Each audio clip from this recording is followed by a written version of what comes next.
Our story takes place in the Kartia Empire, a noble house considered the most powerful after the royal family. At Duke Rosenwester's estate, a young woman reports that things were unfolding exactly as planned. The Duke was the Emperor's right-hand man, as well as the patriarch of a house well known for its cold-blooded nature. His name was Lexian Rosenwester, a very handsome man but extremely frigid. At that moment, our protagonist was trying to strike a secret agreement with this man full of mysteries. She cries, begging Lexian to help her, while he simply sips his tea without the slightest hint of empathy. The girl needed him to marry her. She was in a humiliating situation, kneeling before the Duke and pleading for him to grant her request. Lexian's bad reputation began right at his birth, as the boy was the result of an affair, a bastard in that conservative society. Because of this, in an attempt to protect his place in the line of succession, the young man eliminated his own brother in cold blood. But Lexian was like that, a man without feelings who had spent most of his life on the battlefield, sending thousands of people straight to their graves. Without a doubt, the Duke was a mere killer, devoid of authority, yet one who still insisted on defying imperial power. And he was popularly known as the Emperor's hunting dog. However, now there he was, having to listen to a marriage proposal in the middle of his rest. The man approaches the MC, still expressionless, suggesting that what she truly wanted was help divorcing her current husband. Sereniel Verdele seemed increasingly hopeless about the success of her plan. Even so, she made it clear that her proposal would be advantageous to him as well, swearing that it would even benefit him, something the man greatly doubted. So he asked why the girl thought that, to which she replied that she owned a mine, currently managed by her husband, which would soon begin producing magical minerals. Before he could respond to anything, Sereniel added that these were very valuable items and explained that once she divorced and reclaimed her administrative rights, she could share the profits with Lexian. But he did not seem impressed, leaving the girl without the slightest hope. He steps a little closer, staring at the MC with his cold, distant eyes. The Duke states that he was not interested in just any mine, and he confesses that, in truth, he was more interested in learning about the woman's husband, Kalian Helkar, which deeply frightens her. Lexian continues his speech, suggesting that at least she had been honest about him. Sereniel falters. She did not expect him to insist on speaking about her husband in that way. The memories terrify her. She remembered when she was completely devastated in front of the grave of someone very dear, and her husband called out to her, arguing that if she continued insisting on that, she would certainly end up ruining her own health as well. The man tried to comfort her, commenting on how he wished he could take that sadness from her and bear it himself. The blonde girl looked at Kalian with a certain hope in her eyes. She was visiting her parents' grave, for at only 16 years old, she lost both of them in a terrible accident, becoming an orphan overnight and losing everything she had. At that time, the two were just childhood friends, and she knew she owed him a great deal. The young man extended his hand to the girl, presenting himself as a light at the end of the tunnel and promising that he would protect her. Without him, she would never have found the strength to go on with her life, and that was why she decided to marry him. It did not take long for her to seek out her only remaining relative and announce that wish. However, Count Vetter could not accept the marriage between the two, because to him, Kalian was nothing more than a beggar. Even so, his niece explained that he was not poor enough to be called a beggar by her uncle, just not exactly rich. Because of that, she begged him to give the man a chance. Her statement made Count Vetter laugh, saying that he thought she wanted to talk about something more serious than that, and explaining that even if she had fallen in love with that man, being with the son of a viscount who had no financial means whatsoever would not be possible. Nevertheless, the girl argued that if she could marry Kalian, she would not need anything else, not even a superficial dowry, for she was certain that as long as she had her mother's mine, it would be enough. Under those conditions, her uncle decided to grant the girl's wishes. On the day of their wedding, the celebration was beautiful, and Kalian promised the girl that he would make her happy forever. Thus, she finally married her first love. She received congratulations from everyone. Her best friend came with open arms to congratulate her, commenting on how beautiful she looked. And she quickly jumped into Lorraine's arms, thanking the girl for being there, which of course she would never miss, because what mattered most to her was seeing happiness in Sereniel's eyes. The two were almost like sisters, childhood friends, and having the girl's blessing filled our girl's heart with so much joy. At least on that day, she felt like the happiest woman in the world. When it happened, she truly believed that everything was real, but now she knew she had been nothing but a fool, believing that Kalian loved her with the same intensity that she loved him, but what awaited her was far worse. In reality, our girl was led to a cruel fate. Her men shouted to protect her, but it was already too late. The girl was found dead in her room, completely alone. The servants urged haste so that someone could get a doctor to attend to her, but there was no longer anything that could be done. 4 years after the marriage, the girl collapsed due to an illness no one knew, and she was never the same again. During the winter, the maids tried to do everything possible to keep her warm. However, on one of those days, her maid asked if everything was all right when she noticed that she was spitting blood. The handkerchief she used to cough was covered in that red liquid, but there was nothing more to be done. The girl was delirious, asking Kina to fetch Kalyan and Lorray. She desperately wanted the maid to understand everything before it was too late. Those would be her final words, because she no longer had enough strength. Until her husband and her best friend suddenly entered the room, shouting for the woman. The maid tried to warn them about what was happening. However, it was already too late. Tears streamed down Kalyan's face in desperation as he pretended to care. Then he asked the maid to leave the three of them alone in the room, a request that surprised her since she was apparently very attached to the girl. But the man justified it by saying that he wanted to say his final words to his wife in private. So the two ended up there alone, just staring at the protagonist's body, lamenting the girl's condition. Lorray could not stop crying as she approached her, grabbing Serenial's hand to check whether she had truly passed on. But that false remorse soon ceased when she told the husband of her supposed best friend to pinch her nose to make sure she was dead. She needed to make sure that the protagonist had really stopped breathing, but Kalyan could not care less and questioned whether they really needed to do that, especially since the doctors were already on their way to issue the death certificate anyway. To which the girl retorted, saying that she might not be dead yet. And as if the MC meant absolutely nothing to him, the man stated that he did not want to touch someone who had spat blood like that, explaining that she died because of the poisoning carried out by the two of them. Of course, her blood was not contagious at all, but it was still disgusting. At that moment, Serenial could still hear everything, though she did not know what they were talking about. She could not believe the reality, that it was nothing more than a diabolical plan by the two most important people in her life. But they did not know that, and simply continued arguing, ordering that the doctor be called immediately because Lorray no longer wanted to waste even a second of her life on that,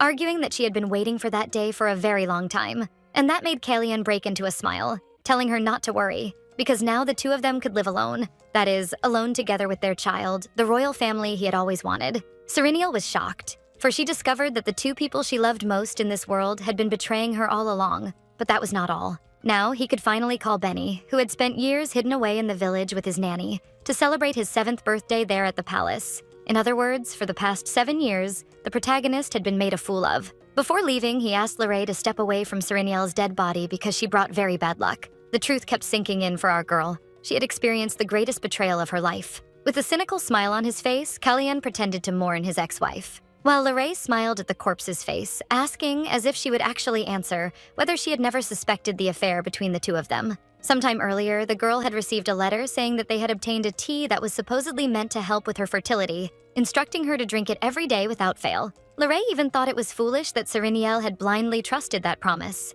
But now everything made sense. The tea had been poisoned. Even so, Serenial did not know why her friend had done something like that.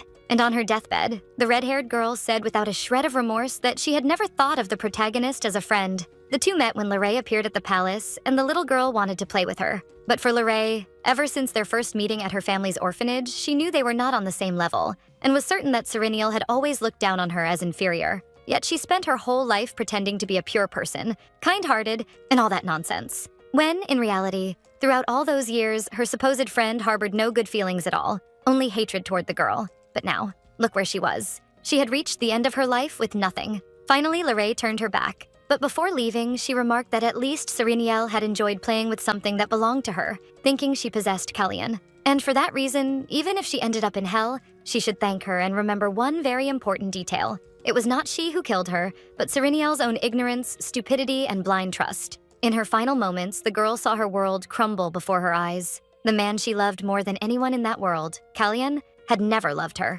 and that made Serenial feel miserable. She could not believe that this was how it would end. Memories flooded her mind like machine gun fire. She heard Kalyan saying that he loved her, and also her best friend commenting that Serenial was the most precious friend she had ever made. But now she was losing her mind, because everything was a lie. Everything they had said, everything they had done until then. They had been laughing at her expense all this time, and now they were trying to kill the poor protagonist, who could not understand how they were capable of betraying her trust like that. Even so, she was determined not to give in. She refused to die like that. No, she would take revenge. She would make the two of them suffer the same miserable fate she had. So she begged that, if there truly was a god listening to her, that he would please allow her to return to life. That was how Serenial ended up bargaining with the Duke of Rosenwester, taking advantage of her second chance. She made it clear that she no longer loved Kalyan, and probably would never be able to love him again. Thus, she asked the Duke to give his final answer at once. But he merely explained that she did not seem to understand even the basics of how to make an agreement, because in a situation like that, what mattered was not what she could offer,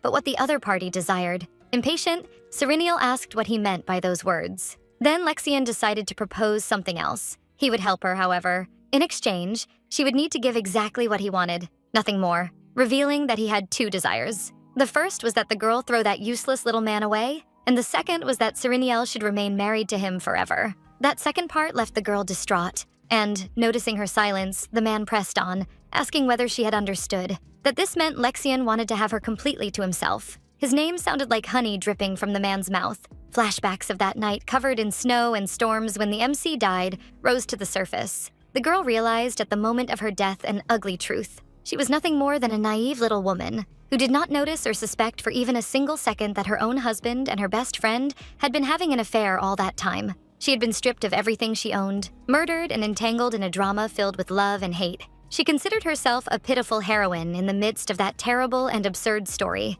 A weak, naive, soft-hearted heroine. In that moment of transition between life and death, the girl felt herself sinking. But her thirst for revenge was far greater. She was willing to fight to reclaim everything that was rightfully hers. And so she begged God for one more chance, if that God truly existed. Then, with a scream, Serenial woke up in her bed, rising abruptly. She was completely out of breath, and shocked because the blood that had covered her sheets was no longer there, nor was the pain in her body, so she could not help but wonder what the hell had happened. Despite smiling from sheer emotion, suddenly something caught her attention in that magical moment. The door to her bedroom opening, followed by the image of Kina smiling, wishing her good morning and asking whether Madam had slept well. That surprised her a little, after all. She had just died. It was a relief to see that woman who had taken care of Serenial since she was just a child. The maid went on to say that she was about to come in to wake her, but was interrupted when she noticed tears falling from the girl's eyes, who hugged her compulsively, out of nowhere. Kina asked what was wrong while the girl smiled, still breaking down in tears, and she let slip that she had truly come back, which must have left the poor woman even more confused. Outside her immense mansion, the day was beautiful. The leaves and flowers of the garden emitted a glow worthy of a movie. In the midst of her death, she had even wondered whether she would live long enough to see the next spring arrive. She had fallen into despair so many times, but fortunately for her, she had managed to return 4 years into the past. She just did not know how or why. Sometime later, Kina found her in the garden and handed her a small box filled with petals, asking her to take a look, as it was a gift from her friend Lorraine. That brought terrible memories to our girl, who now knew very well what it was about. And this was only confirmed when the maid explained that the woman had sent it under the excuse that it would be good for the Viscountess's health, especially to help her get pregnant. After all, Lorraine was very worried about not having received any good news about that, since it had been a year since Kalyan and Serenial had gotten married. The poor maid, who did not know the truth, even commented that Lorraine was a very considerate person, saying that she would prepare the tea right away for her mistress. Serenial's eyes were tense with the whole situation. However, she did not even let Kina leave and immediately grabbed the jar, screaming in terror, which made the maid ask if something was wrong. But all she said was that she would not drink that. In reality, she had a favor to ask. She wanted Kina to take that gift, with many quotation marks, to the market, which took the woman by surprise. In my opinion, she should have immediately told the maid what was going on. But the girl did not hesitate, saying that she should look for the merchant who had done business with her father for many years, and, once she found him, should ask about the ingredients of that tea. Kina trembled, explaining that if she actually did that, it would be as if she were doubting Lady Lorraine. But that did not matter to our girl, who instructed that the woman should simply say she was doing what her mistress had ordered, and thus, he would keep it a secret. She turned her back on Kina, who asked where she was going, but the MC only replied that she was going out for a bit, assuring that she would be back before the sunset. However, before leaving completely, she told the woman not to tell her husband about this outing, and thus she left the palace. But before that, she told the woman never to touch the flowers with her bare hand. All of that left Kina confused. However, she was just a maid and had to follow orders. She knew that very well. Thus, the woman went on with her carriage. It still had not fully sunk in that she had truly managed to return to the past. Perhaps it was the will of God, or maybe a very cruel prank by the devil. She did not know the answer. However, she was sure of one thing. Considering that she had received a second chance, she would never, under any circumstances, repeat the same mistake twice. When she finally arrived at her destination, the girl looked majestic. She wore a cloak to hide her identity and asked the coachman to wait for her return, proceeding along the path alone. She had decided to go to the village that Kalyan himself had offered to buy when the two began the mining venture. Now she tried to remember what he had said at the time when she had expressed more concerns. Ah yes, the man said that he really wanted to create special memories with his wife there, saying that she would feel very lonely if the two of them spent entire days only in the mansion. And even so, when she stopped to think about it, there had not been a single day since they got married that she had gone to that place. At first, she blamed the man's extremely busy routine, but later she simply forgot. She had no idea that the real reason he kept her away from that village was far more different and dark. Behind a tree, the girl trembled in her new watch, until she spotted a small child desperately calling out for his father. That made the girl's eyes widen, for there was Kalyan playing with his own child, the product of an unparalleled infidelity, as if it were the most natural thing in the world. The little one ended up tripping and falling to the ground, when his father told him to be careful because if he got hurt, he would end up in big trouble. And the cute little child said that it was all right. The one who was not all right was our girl, so her husband truly had a hidden child. It did not take long for the boy's mother to arrive, telling little Benny that he should listen to his father, reminding him of another day when the little boy had hurt his knee. From afar, the three looked like a family from a margarine commercial, and that made the girl remember the scene she had seen in her own room on her deathbed, when her own husband told her then best friend that the two of them could finally live in peace, just the two of them and their child. A real family, just the three of them. As absurd as it might sound to some people, our girl tried not to give in to that reality until she saw it with her own eyes.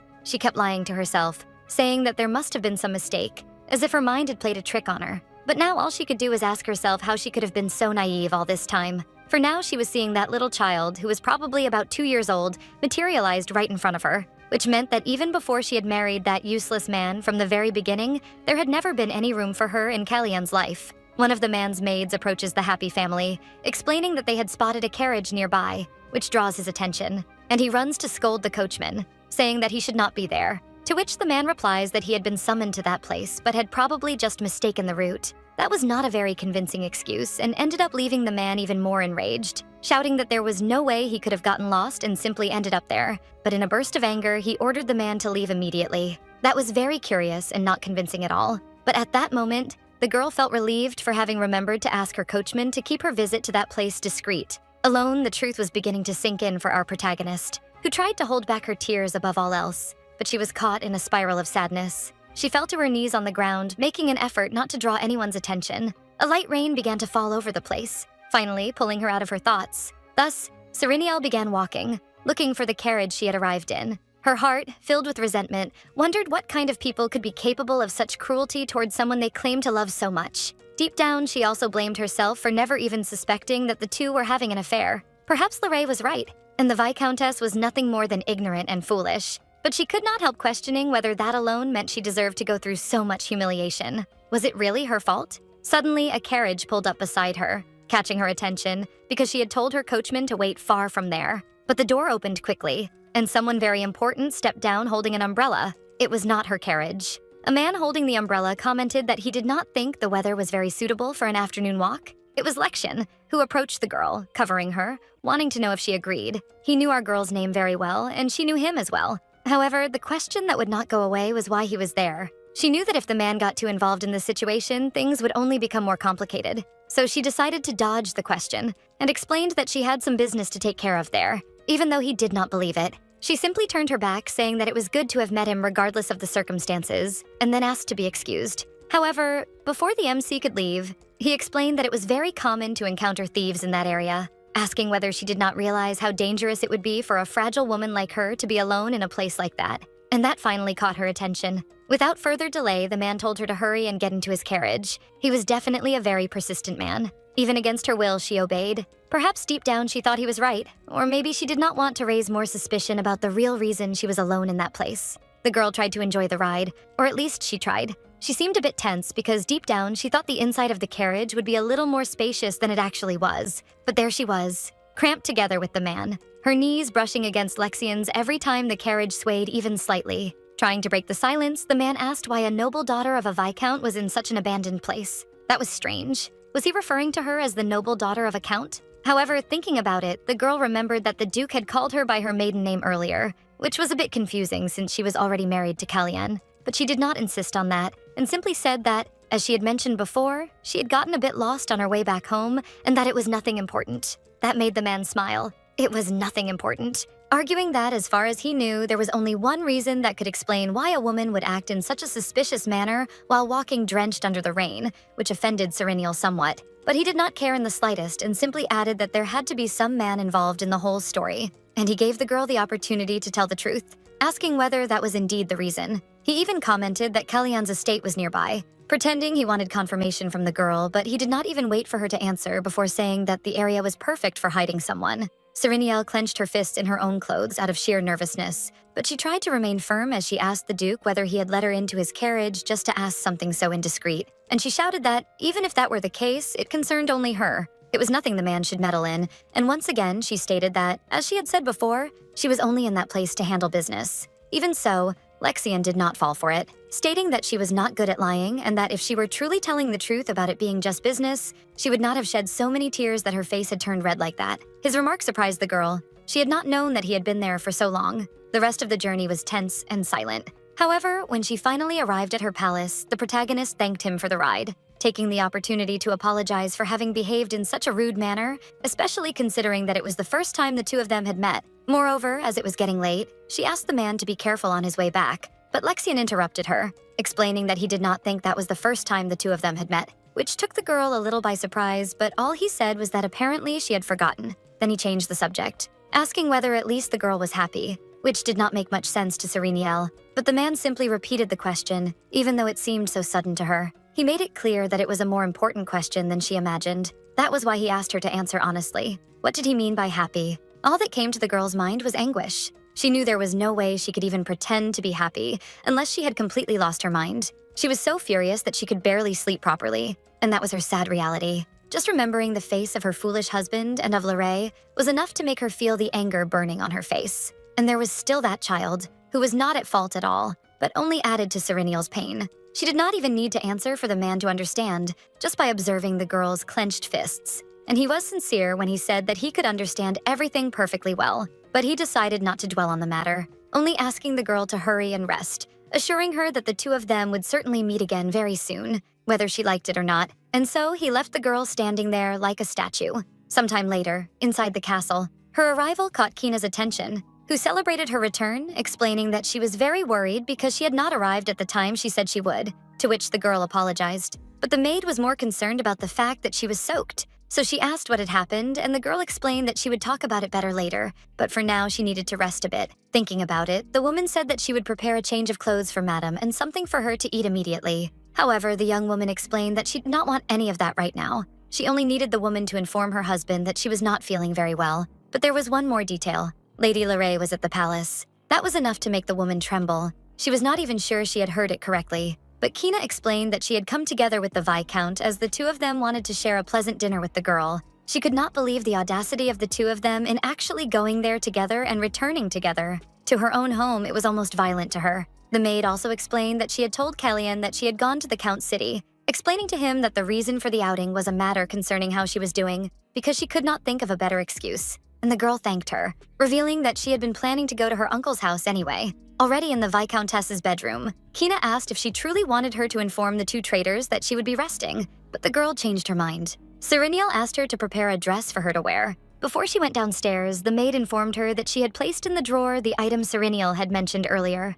Now, what mattered to our protagonist was not how she felt, but how she would achieve her revenge. Inside the drawer was a very important envelope for the girl. She pulled it out, wondering whether she should expose the two traitors right away. Everyone knew that Lorraine, a commoner, already had an involvement with a nobleman, and she would not be able to escape punishment for that. In any case, she knew it would be good to speak with her uncle about it so the two of them could decide what action to take. Suddenly, a noise caught the girl's attention, making her put the item away abruptly. It was the couple of the year, Kellyanne and Lorraine. They commented that they had heard she had gone to the Count's city, and since she had returned very late, her best friend was worried. Sereniel forced a smile, apologizing for worrying them both and suggesting that they must be hungry by now, inviting them to share a meal. In the dining room, everything was perfect, and the couple sat across from the girl. Breaking the silence, Lorraine took the opportunity to ask whether her friend had received the tea she had sent, triggering a small alarm in our protagonist. Feigning kindness, the girl commented that she had explained it better in the letter, but she was sure it would be a great help to Sereniel,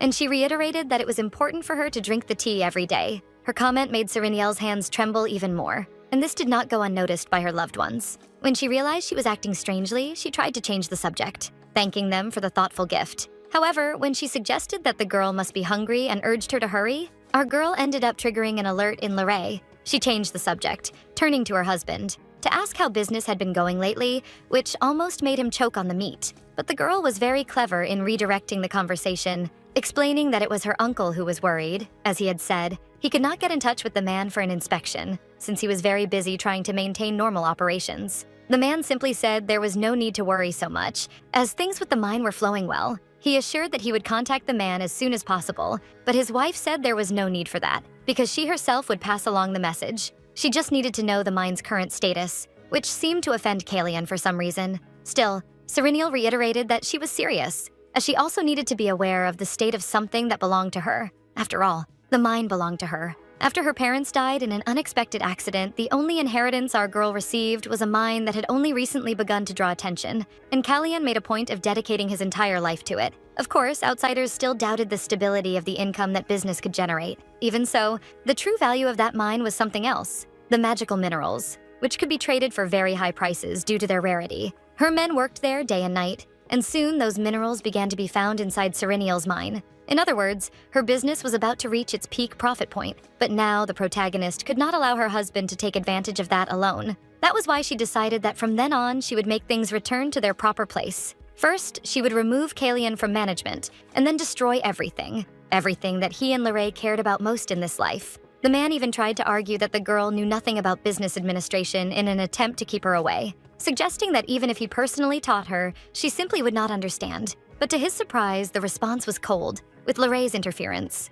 She said that if Serenial resumed making the reports, her lover could focus more on management, something her friend certainly wanted as well, mocking her, saying that for her to volunteer to take on the role of an employee just for the progress of the business was a sign that she truly loved that Viscount. The girl also commented that he must feel like a very lucky man to have a woman like Serenial, something Kalian agreed with. Indeed, he was a very, very fortunate man in the protagonist's eyes. However, there was nothing charming about it. In fact, she was surprised by how the two managed to hide their vile nature behind a smile. It made her feel sick. Out of nowhere, she simply said that starting tomorrow, he should hand over all updates on the mine's progress, reiterating what Lorraine had said, that she was doing this so he would not have to worry about other things. Thank heavens that dinner finally ended, and the girl was finally able to be alone in her room. Now that she knew the whole truth, it was hard to face those two with a neutral expression and not show her disgust and disappointment. That was why she began to value these moments alone more. But she knew that this was only the beginning of everything. The only certainty Serenial had was that she could not be the first to fall. She opened the drawer, staring at that letter once again. It read, "I believe this is something I should tell you in person, but since you seem to be in a hurry, I wrote this letter. The tea you sent me to analyze is actually a terrible poison made from a mixture of several substances." Reading the merchant's report, Serenial found nothing new, but all of those substances had no taste or odor, and once they entered the body, they left no trace, being completely absorbed. And even if they did leave something behind, creating an antidote would be extremely difficult. He also explained that if a person took small doses over a long period of time, no one would notice the effects. It was almost admirable how perfect those ingredients were for mixing into a tea. She could remember Lorraine's false affection, saying that this was why she should drink that demonic beverage every day. That was why she had spoken with such precision. If that tea were taken continuously, first the person's lungs would begin to fail, and after some time, all of their other organs would rot. The girl crumpled the letter. She did not need to read anything else to know the reality, because she had already lived through it. She also remembered the words her friend had spoken on her deathbed, saying that if she had known it would take that long, she would have poisoned Serenial's food as well, not just the tea. However, there was still one more detail in the letter. The merchant said that he did not know what was happening to her, but he made it clear that if she was at risk of being poisoned, he could give the MC a small piece of advice. And Serenial knew he was absolutely right. She was still in imminent danger. Of course, this time she knew about the girl's plan in advance, and because of that, she managed to avoid the worst. But next time, she did not know what method of poisoning they might use. However, what the girl was certain of was that she would never live a life where she did nothing but get hurt. In the corridors, Kalian was scolding Lorraine, saying that Serenial might see them if the two started clinging to each other right there. But she argued that the other woman always went to sleep very early, so she must already be passed out in bed. He was clearly irritated. He knew that the protagonist had no idea how to manage a business, and now she was coming up with that talk about having reports delivered to her, something Lorraine laughed at as well, thinking her friend was very stupid. However, she knew it was much better than reporting directly to Vedder, suggesting that her lover should see the situation as an opportunity to manipulate Serenial. Besides that, the girl reminded him of their plan. Serenial was about to die a very slow death, and Kalian was surprised that the woman had actually used the poison. He seemed a little taken aback and reminded her that the two of them had agreed she would warn him before making any move, because poisoning his wife was already too much. This stressed the woman out, and she shoved him, saying that if he kept that attitude, nothing would ever change. Besides, it was not as if the protagonist was going to die overnight. The plan, in reality, was to get rid of Serenial slowly over the course of those 3 years, as he himself had mentioned before. And once she was dead, he could cut ties with Vetter so that the two of them could finally become a real family, arguing that they could not simply keep Benny locked away in the village forever. Besides, there was something the girl did not like at all: that mansion. The interior design was terrible. The man tried to calm her down, arguing that it was Serenial's taste, but it was not as if that would truly make anything better. In any case, the woman reminded him that as soon as she became his wife, she would make a point of changing everything: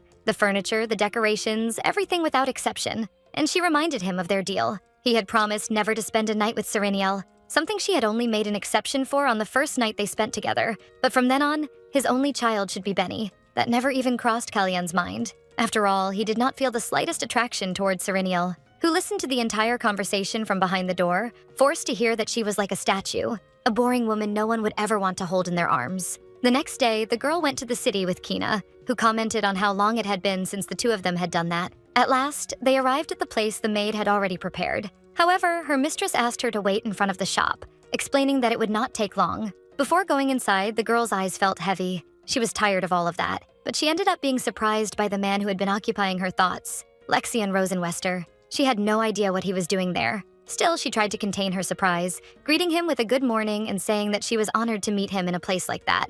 However, the man commented that she did not seem particularly honored and asked whether she was buying new tableware. But even if that were the case, there was no need for her to do it personally, suggesting that perhaps she had another reason for being there, whispering in her ear that she had come to the shop to ask for something that needed to be kept secret. That was why she had to go there and personally ask everyone to keep their mouths shut. Or perhaps it was both of them. As always, Serenial pretended not to know what he was talking about with those insinuations, and she turned her back, saying that she had an appointment, wishing the Duke a safe return. Finally, the girl entered the shop. She was welcomed by Paul, who greeted her warmly. The shop was empty, and he explained that it was because he knew the Viscountess would be coming, so he had asked the other customers to leave. He got straight to the point, explaining that he had already heard that the protagonist had something to ask of him, and that he was very interested. First of all, Serenial pulled something very important from her pockets, a small pouch, whose contents left Paul astonished. The woman did not beat around the bush and simply said that it was money for him to keep quiet about what they were going to discuss there. But she made it clear that she would not do anything that would put him or his family in danger, so he did not need to worry. Still somewhat shocked, the man asked what her request would be, to which she replied that she would like him to make silver tableware for her. However, she needed it not to look like silver at first glance, commenting that with his skills that should be an easy task. Of course, she would pay separately for the materials and the labor. And she made a point of reminding him that Paul would not be putting himself in danger because of this. Suddenly, they heard a voice saying that this was indeed true, a voice our girl knew very well, and it was enough to make her eyes widen along with the shop owners. Our favorite busybody, Lexian Rosenwester, entered the shop saying that simply making a set of tableware would not put him in danger, unless it was used to kill someone. She could not believe that man had actually followed her and completely disrespected her privacy. In my opinion, he was a crazy stalker, but there he was. Duke Lexian, standing boldly right in front of her. The girl almost screamed, but she asked Paul whether he had not told her that he had gotten rid of all his customers. And he really had done so, but ended up fumbling his explanation. With all the audacity in the world, Lexian stepped closer, explaining that there were some customers he could drive away and others he never could. After all, the Rosenwester family had supported many businesses in that city for many years, even though he thought a commoner like Paul had no idea about that. Serenial, on the other hand, remained indignant. She was certain that all that help was just an excuse to meddle in the affairs of other nobles. To prepare for what was to come, Lexion was always investigating the movements of the nobility. And to do that, the man had no problem spending any amount of money bribing merchants. Nervous, Paul apologized and, trying to return to the matter at hand, said that before anything else he would show her the silver designs he had. But Lexion interfered, saying that he wanted the simplest designs Paul had, so that they could be mass-produced quickly. That remark made Serenial's hair stand on end. She shouted, asking what the man wanted with that and why he was interfering just to be part of her plan. But she was interrupted when the Duke explained that if Serenial were the only one using that specific tableware, it would raise suspicions, especially from those who had lived with her in that mansion for so long. His observation left our girl shocked, so he really had been paying attention to her movements. And the man continued explaining that, in that case, it would be better to change everything she owned. However, he did not deny that he was curious to know who was trying to poison her, at a point where she needed to change all her tableware to avoid risks, asking whether that meant she was always eating alongside the enemy. He could read Serenial like a book, commenting that in that case, there was only one suspect that came to his mind. She had been caught red-handed by a complete stranger. Even so, Serenial tried to hide it, drawing the man's attention with as much care as possible, while suggesting that he must have spent a great deal of time on the battlefield. Even when he returned after winning the war, she knew it would not take long before he went back to fighting, and she commented that he did not participate much in the social life of the nobility. But the girl had already heard more than enough stories about him. When people gathered, the main topic usually ended up being the Duke of Rosenwester. However, she wanted to know the reason for that, because she thought he would return to the battlefield this time as well. The girl stepped closer, and finally asked why he was showing so much interest in her and her personal affairs. The man did not hesitate to ask, Who had said that he would return to the battlefield? That was enough to unsettle the girl, who commented that she thought this was common knowledge throughout the Empire. When he tried to touch her face, Serenial became nervous, questioning what the hell he was trying to do. But the man pulled a strand of the girl's hair, and coldly stated that from then on she would be responsible for spreading new rumors. That at the Battle of Crazed, the Duke had lost his interest in fighting, and because of that, would stay away from war for a while. Or rather, perhaps he would never return to the battlefield in his life. As night fell, the girl returned to the palace, throwing herself into the library with a long sigh. Her husband had begun leaving the house more often than before, under the excuse that he was busy inspecting the mines. But she knew that was just a cover to be with Lorray and his child in the village. That would not matter so much if he at least bothered to make more thorough reports on the state of the mines. But she also did not want to see the faces of the two of them, so she tried not to worry too much. This time, she would make sure not to leave a single cent to the two lovers. But to do that, she needed to get a clear idea of the current state of her business.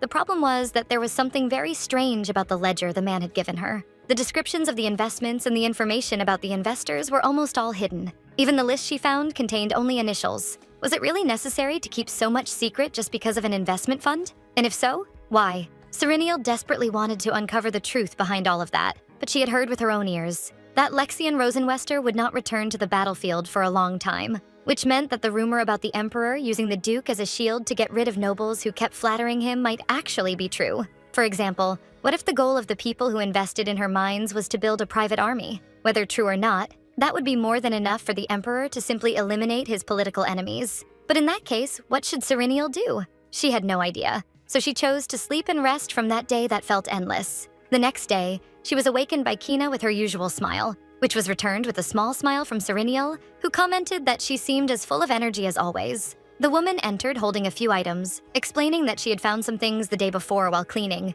handing the girl a stuffed suitcase full of letters. Kina asked whether that did not bring back memories for Madame and confessed that she thought she would be happy to see them, something our girl had to agree with. Indeed, her mind was now filled with memories as she picked up one of the letters her father had written to her on one of her birthdays when she was still a child. That made our girl feel a bit emotional, but her attention was drawn to something else. There were letters from Lorray mixed in. When they were children, they used to share writings all the time. One of them read, Dear Serenial, sometimes, but not all the time, I feel envious of you. I imagine what it would be like if I were the daughter of a noble instead of an orphan. Would you be as kind to me in that case? That made her remember the crazed look the girl had given her on her deathbed, taking advantage of the moment, and commenting that she had never thought of Serenial as a friend. However, things were different for the MC because she was not like that. Her entire life, Lorray had been her first and only friend, and that was why she wanted to do so much for her. She had tried to offer a flower to the girl, but that wicked woman chose to turn it into a sword. In the end, Lorray was simply consumed by her inferiority complex. Perhaps that was the reason she got involved with Kellyan, so that she could feel superior to Serenial in some way. Kina caught her attention upon noticing the worried look on her mistress's face, and showed her the dress she had worn to her debutante ball. That truly brought back memories. The girl had completely forgotten about it, but as she held the delicate fabric, she remembered how her heart had leapt from her chest on the day she wore that dress. The maid also handed her the accessories that had been kept together with it. However, there was a problem. Only one of the earrings was there, and she did not know why. That surprised the maid a little, since at the time she'd been very sad about losing the other half of the pair. But that brought back a memory, which left her intrigued, because theoretically she should have lost both. The woman also remembered that when she returned home, she was completely devastated. Her hair was in terrible condition. At a debutante ball, women were taught to dance carefully, yet something had happened that day. The girl had come across a group of bullies, stomping on a boy and calling him a rat, asking whether he even knew where he was. They beat the poor boy mercilessly, while he curled up on the ground, having to hear that this was the punishment for not having listened to the other boy. By luck or misfortune, Serenial stepped in, pushing them aside and telling them to stop, questioning what they were doing with a serious, cold look. Serenial placed herself between them like a brave warrior. She could endure anything, but she detested injustice. That was why she argued that so many people surrounding a single person was unfair. However, Kalyan did not care at all, only asking what was so wrong about it. He even mocked little Sereniel's face, saying that someone like her probably did not even know how that kind of arrangement worked, telling her to get lost. That made her even more indignant. How dare that snot-nosed boy treat the daughter of a very important noble family like that? She wondered whether they, too, came from families of high status in society. Even so, the protagonist did not back down, saying that if they continued with that attitude, she would call someone responsible and did not care how noble the families involved might be. But she pointed out that there were members of the royal family at that debutante ball. The boy commented on how arrogant she was. Even so, he wasted no time calling the other bullies to leave at once. Excited by this story, Kina asked what happened after she did that. So the girl went on to recount what happened after the bullies left. She approached the boy, extending her hand and asking whether he was all right. When he stood up, the girl even celebrated the fact that he had not suffered any very serious injuries. Even so, just to make sure nothing else would happen, she smiled and invited him to return to the hall together. In the boy's hands was the other earring the girl had lost. However, he did not return it. He simply slipped the jewel into his pocket. Inside the hall, the noble debutantes sat in their elegant dresses. Meanwhile, poor Sereniel shared a sofa with that stranger, not knowing what to do, since the atmosphere between the two was, at the very least, awkward. The girl even began to sweat from nervousness amid so much silence. However, something caught her attention. The boy, despite appearing confident, seemed very sad for some reason the protagonist did not understand. She could not help but stare at him deeply. But since she could not find any words, the girl decided to try another approach, standing up and timidly inviting him to dance with her. The boy's eyes lit up instantly, and he extended his hand to Sereniel, leading her into a delicate dance.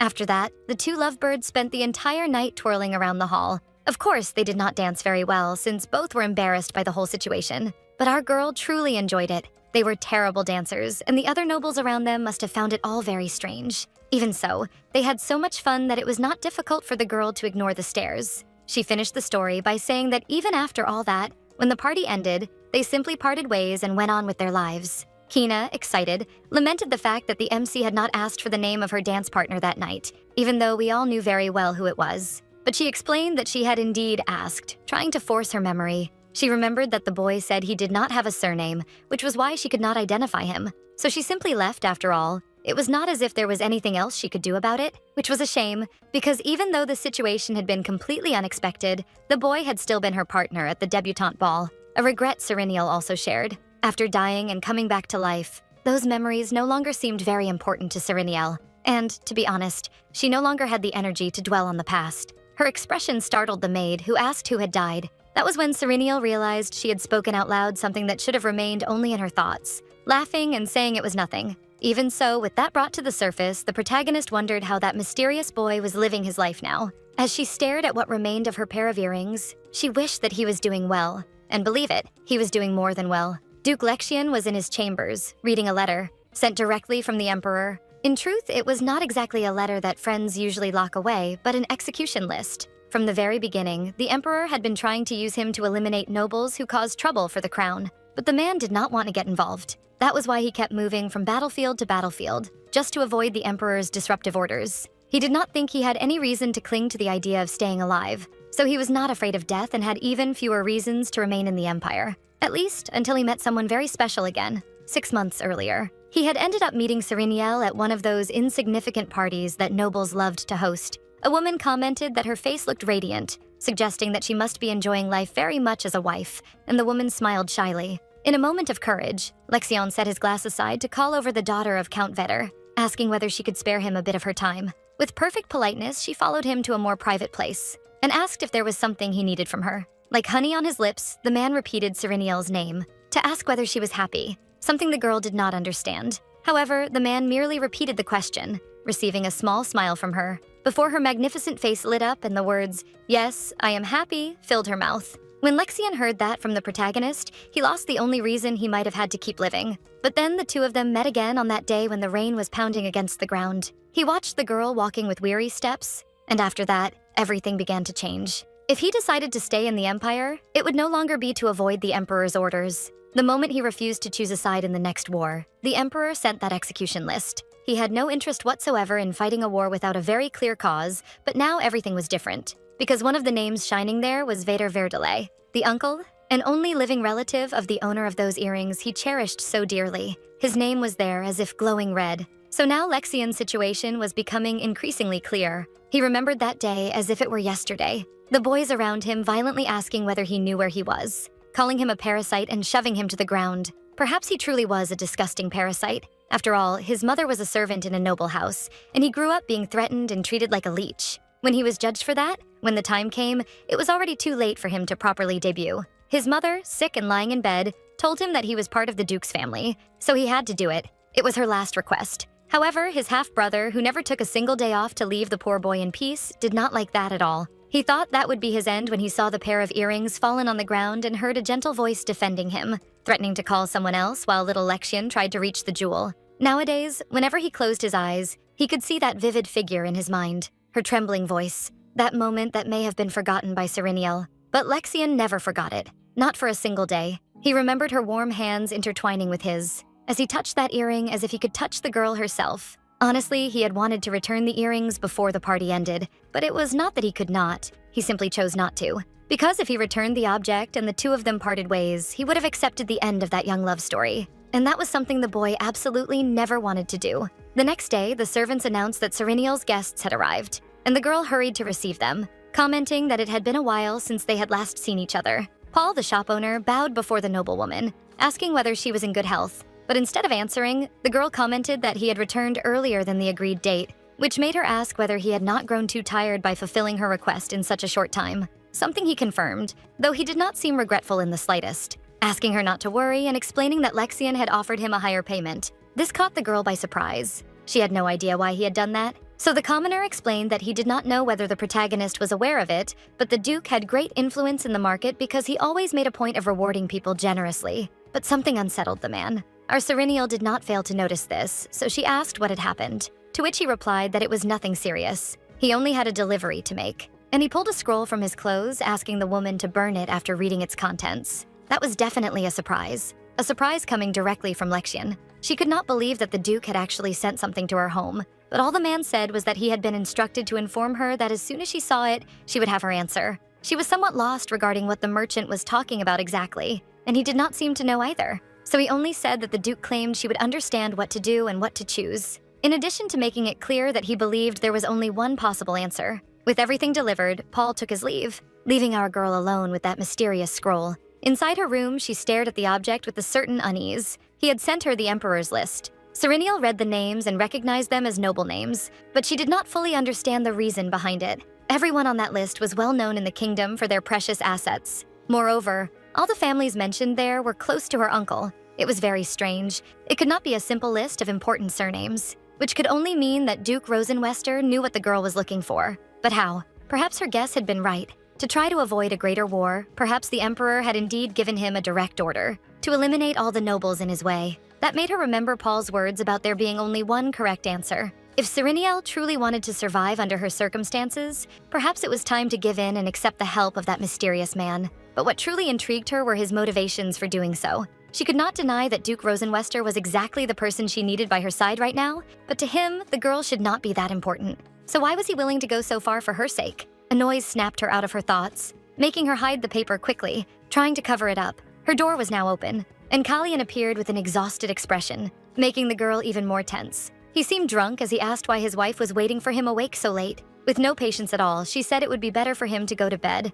reminding him that he had another inspection at the mines the next day. However, seeing that cold woman, Kallian grabbed her arm and brought his face close to Sereniel's, asking why she was acting so dry. Then he threw our girl onto the bed with brutal force, questioning whether the MC was in a bad mood because he had not been able to give her much attention lately. Before the poor girl could even answer, he explained that it was not his fault. It was just that he had been very busy with work since there was so much to take care of at the mines, and he falsely promised to pay more attention to Sereniel, asking her not to keep those bad feelings in her heart. He was truly a disgusting man. When Kallian tried to touch her more intimately, the girl screamed at him to stop. He ended up letting slip that Sereniel was someone he felt pity for, and that was enough for the girl's expression to completely change into horror. Even so, that drunken idiot kept talking, saying that he never thought she would have such a terrible fate, confessing that he felt very sorry for her. At that moment, the girl could not help but think about why she had been betrayed by the man for whom she would have risked even her own life. He returned to his affectionate pose, perhaps regretting what he had said, asking Sereniel not to worry because he would take care of her from then on until the end of his life. But this time, our girl did not stay quiet and asked, "Who?" who said he would be responsible for taking care of her, taking the opportunity to push away his hand that was still touching her arm. But this did not seem to shake Kalyan, who only reaffirmed that his wife had only two people by her side, him and Lorray. That was why the two of them would be responsible for taking care of her from then on, something that frightened Serenial. She remembered how they had left her to die while her husband spoke as if she had nothing to worry about, asking whether she had understood everything. While caressing her face with immense sadism, Kalyan added that all the maiden had to do was stay quiet and do nothing, which made her ask what he meant by that. And his words were cold as he replied that, honestly, the protagonist was not capable of doing anything anyway. That ignited a flame of hatred in her chest, and Serenial finally pushed that idiot off her, completely consumed by rage. The man tried to grab her shoulder again, but she told him to let go, and so he did. Lying on the bed, Kalyan murmured that he had forgotten something, and Serenial asked what he was talking about. Between drunken smiles, he began to wonder how he had dared to embrace her after making that promise. But something else caught the blonde girl's attention. A key he had brought into the room. She knew what he was talking about, even though Kalyan had no idea. She remembered it as if it were yesterday, a day when she caught the two of them talking about the promise of never touching Serenial again, because from then on they would be a happy family. And Kalyan's only legitimate child would be Benny. Since he had no idea and was drunker than he should have been, he could only mutter that sometimes he wanted to try something different. But his harsh words about how Serenial acted like a statue, a boring woman who did not deserve the slightest affection, echoed in the protagonist's mind. Even so, Kalyan would not stop saying that he wanted many. It was as if he were hiding something else, something that neither Lorray nor Serenial herself knew. That was when she realized it, but it could not be. She quickly grabbed the key on the bed, waking Kina as she ran through the corridors. The maid shouted for her mistress, trying to understand what was happening, and carefully entered the room, asking what the girl was doing there, but she did not need an answer before letting out a scream. The woman was devastated on the floor, wanting to know what had happened. She was nervous, not understanding why there was so much mystery, until she saw an object in Serenial's hand, something that completely broke her. A contraceptive potion? But Kina did not know why something like that was inside the mansion. The protagonist could not believe it. She did not expect that, no matter how bad her husband was, he would continue forcing her to take that potion. But now she was certain she would never be able to forgive him, which I think is absolutely right, since that man deserves prison. In that world, there were thousands of things whose existence many people did not even know about. Things that, if you paid a very high price, would never be revealed to others. Things that would remain in the shadows forever. And the variety was truly infinite. For example, someone like Lorray was capable of buying poison just to kill someone. Other people sought stamina potions or hallucinogens just to satisfy their disgusting desires. Among these substances, there were potions capable of interrupting a pregnancy even after a couple had already consummated something. That was the case of the contraceptive Serenial was holding now. Holding the vial, Serenial remembered the two of them plotting, saying that Kalyan would never spend a night with her. But even after making that promise, her husband still came to visit the protagonist in the middle of the night, usually drunk, like on that day. She remembered one time when he offered wine to the girl. She replied that she did not handle alcohol very well, but even so, Kalyan insisted, saying it was just to help set the mood a little, pressuring the poor girl to drink it. And so she did, suspecting nothing while her husband stared at her with a smile on his face. Every time he pushed some drink on her, he made sure the girl also took that contraceptive, without her knowing. Sometime later, Lorray asked whether something was going on with her. It had not been long since Serenial and Kalyan had officially married, but the woman could not help noticing that her then-friend seemed very sad. She replied that it was nothing serious, just that the two of them had only spent one night of love together, which had been on their wedding night. Lorray seemed to be waiting for more, until she realized the girl had nothing else to say and sighed, saying it was no surprise to hear that, but that she should not worry, because that probably only happened because the girl was too perfect. However, she acknowledged why Serenial was so worried, asking whether her friend wanted to have a child with her husband. And with all her falseness, the girl said she should try to seduce the man somehow. After all, men were very simple creatures and only needed an invitation to move forward. Still, she could not resist mocking the poor girl, saying she did not know whether Serenial would be capable of doing something like that. That wicked woman mocked her own friend at such a fragile moment. However, what she did not know was that Kalyan had a strong desire to try different women from time to time, which meant that she too was being rejected, just like our girl had been. Kina called her attention, questioning the girl and pulling her out of her thoughts, wanting to know whether she had by any chance drunk it and taking the opportunity to ask if she knew why something like that was in the Viscount's study. Shaken to the core, the MC answered honestly that she had already drunk it many times, very many times. And in a moment of desperation, she asked the maid whether she knew why Kalyan had made her drink it so many times. But before she could respond, she revealed that it was because he knew it would become a problem if she got pregnant, since he already had a child with Lorray, revealing the whole truth to the maid, who was clearly shocked, her eyes filled with terror. She knew it was hard to believe, but she made a point of making it clear that there was no reason to lie about something so absurd. It was almost a relief to be able to share what had been consuming our girl day and night. She remembered moments earlier when her husband touched her face with those loathsome, disgusting hands, saying that there was nothing the girl could do. He had stolen things that were hers by right, and it was no longer just about his affair with Lorraine. The reality was that, to Kellyanne, Sereniel was nothing more than a dog he could kick whenever he wanted, something he could play with when he got bored, only to throw it away right after without worrying about the consequences. After all, the girl was completely crazy about him. Unfortunately, this only showed how useless Sereniel was to her own husband, the man she believed she loved for so many years of her life. But now the love had disappeared. What she wanted most was to kill that perfect margarine commercial couple. She felt hatred take over her body. After she did all of that and achieved her revenge, she would kill herself. She stood up, knocking over that potion and frightening Kina, running out of the room while hearing the maid's screams, which she chose to ignore. Sereniel ran through the corridors without stopping. The girl arrived at a cliff near the mansion, staring at that vastness with cold eyes. But she was not there to throw herself off, at least not like that right away. In reality, she wanted to talk to her parents, her deceased parents who were now more missed than ever. She needed to know what to do in such an absurd situation, like a bottomless pit. The girl stared at that void that had taken her own parents from her in that terrible accident. She wanted to let the great dark waves of the ocean take her as well. Even after searching, no one ever found their bodies. They were simply swallowed by the ocean by a cruel twist of fate. And now, in that moment of so much pain and despair, the girl wondered whether she would find them if she tried to dive in there. At that moment, Sereniel felt guilty. She had decided to be happy in this new chance at life. She had gone to that very same cliff on her wedding day and promised that to them. She swore she would live a firm and happy life, even without them, so that their spirits would not worry and could rest in peace. In paradise, where Sereniel hoped the two of them were. At least that was her vow. But at that moment, she wondered what the deceased and her loved ones would say if they saw her current situation. She was afraid they would see her as a stupid girl who trusted Kellyanne and Lorraine without the slightest doubt. A girl who only realized she was being completely manipulated after facing death itself. Amid so many tears, Sereniel begged the two of them for forgiveness. Forgiveness for having been so foolish, for not having managed to find the happiness she sought so much. Her crying fit was interrupted by a second person commenting on how strange it was that he only ever met her in depressing situations. It was Lexian, our favorite romantic, extending a handkerchief for the poor girl to wipe her tears, assuring her that at least he did not put poison in his pocket handkerchiefs. The girl did not know how he always managed to appear at the worst possible moments, but she no longer had much strength left to say anything else and simply agreed that it was indeed strange, taking the opportunity to ask why the Duke always appeared at such delicate moments, to which he replied with a smile that it was as if she were accusing him of something, as if that sadness the MC felt were his fault, as if she were, in fact, questioning why he appeared to talk to the girl and offer some support. But the protagonist quickly explained that it was not that, and she made it clear that her life had only taken this path because of the choices she herself had made.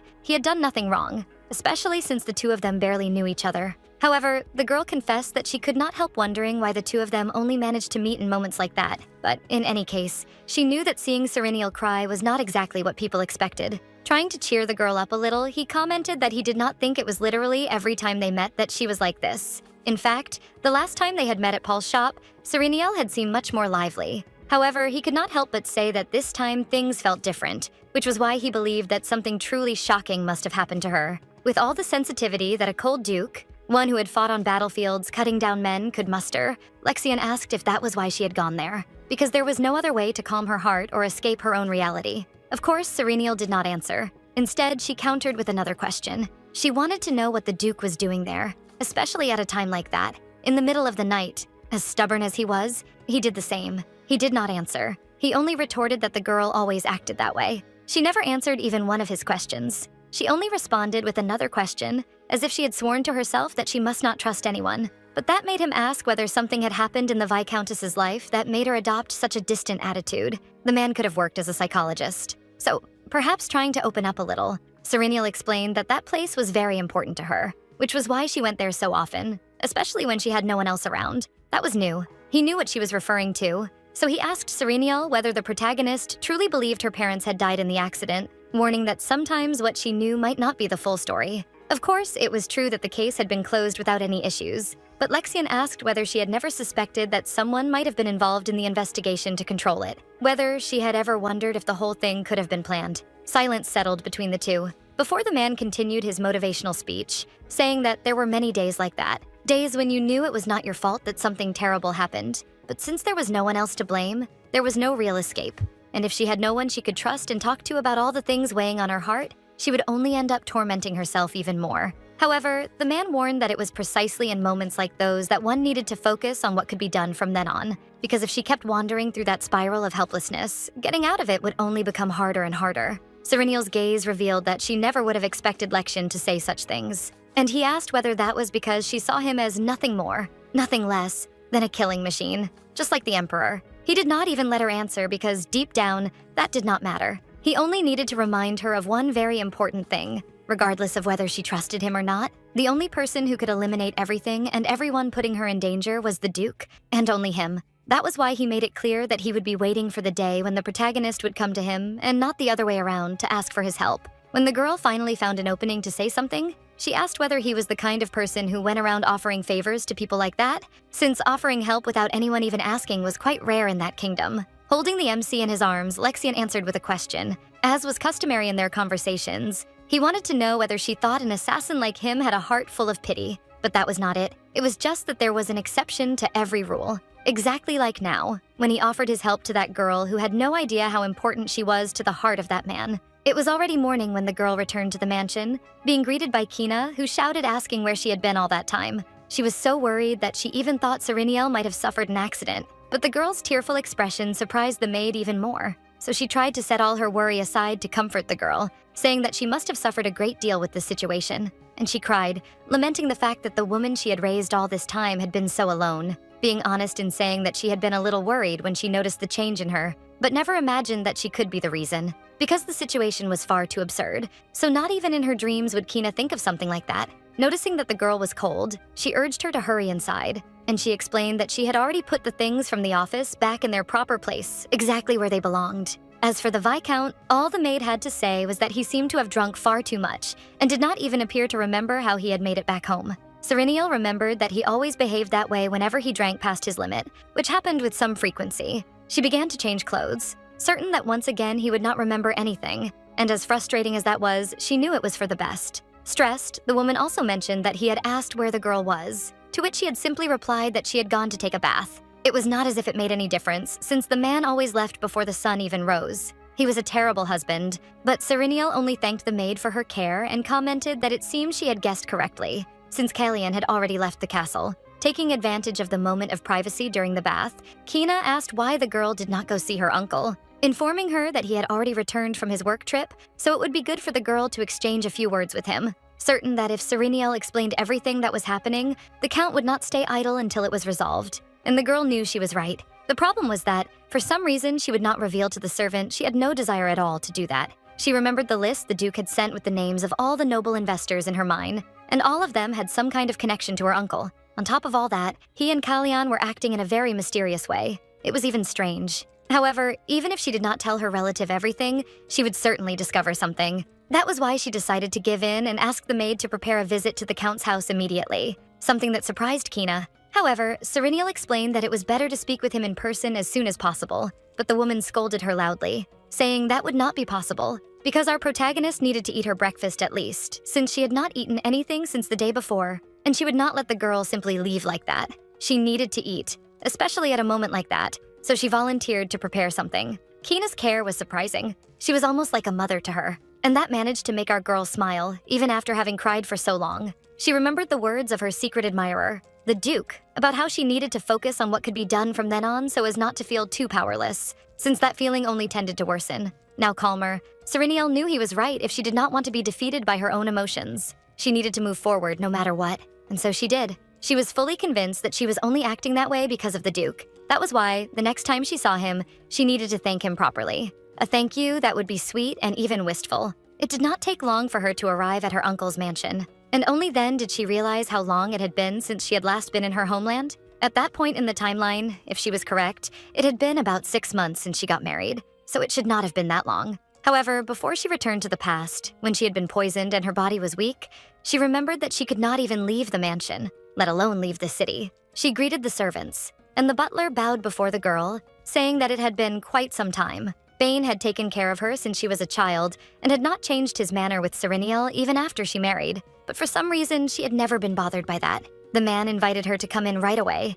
as he would prepare some tea for her, something the girl accepted with a sincere smile, a smile she had not given in a long time. She leaned on the arm of the man she trusted so much while he commented that at the moment her uncle was not present, but would return soon, which was not a problem, since she could simply entertain herself with her tea in the meantime. However, Bane asked if they could talk briefly beforehand. That piqued Serenial's interest, and the man began by saying that she might find it strange for him to say something like this. However, he would be very grateful if she considered his words, because what he had to say was very important. The servant glanced around, making sure no one would eavesdrop on the conversation, as a carriage approached. But he managed to say that Serenial should not trust Lord Vetter. That left her somewhat confused, since he was speaking of her uncle, but she knew the butler well enough to know that he would never say something like that without a very good reason. But he did not clear up her doubts right then. He only asked that, after she finished her conversation with her master, she go to the garden where she used to play when she was a child, reiterating that the girl should go alone, since he could not risk anyone discovering the secret he was keeping.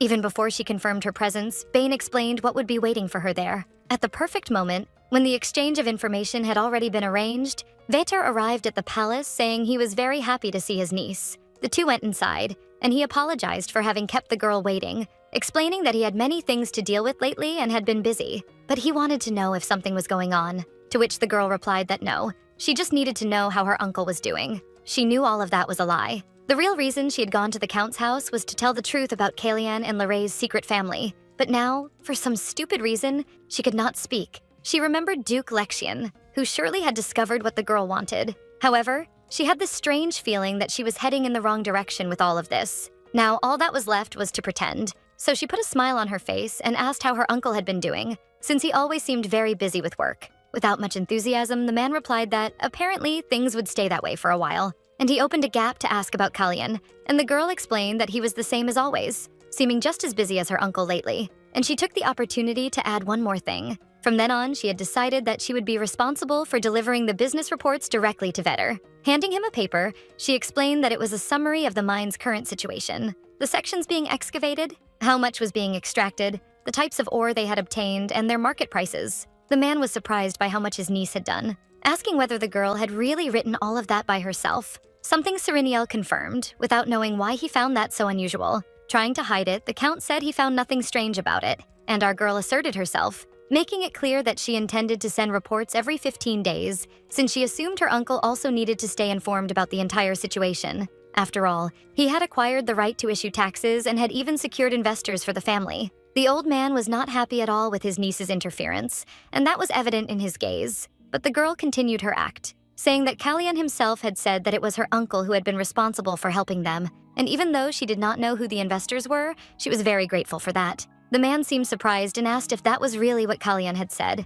Forcing a smile, he asked whether her husband had said anything else. That last comment made her curious, but all she did was smile, saying that she did not know anything more, only that he had been of great help to him. And that was all he had said. Trying to steer the topic away from the mines, Vetter asked how things were going between the two lovers. And calling them things intrigued Serenial, but the man explained that it had been half a year since the girl had married, so he wanted to know whether there was, by any chance, any good news to share. But that was not the case yet. However, the MC made it clear that he would know if anything happened, and that reminded her of something else. Serenial touched on a delicate topic. The anniversary of her parents' deaths was approaching, and she could not get it out of her head, so she tried to visit the site of the accident, but she ended up finding something very strange. There were some strange people kind of watching the place, and that made her uncle jump out of his chair. But the girl continued, saying that she became curious, so she decided to ask what they were doing, and she received the answer that they were conducting some kind of investigation. Vetter asked his niece what she was talking about. What investigation? What were they investigating?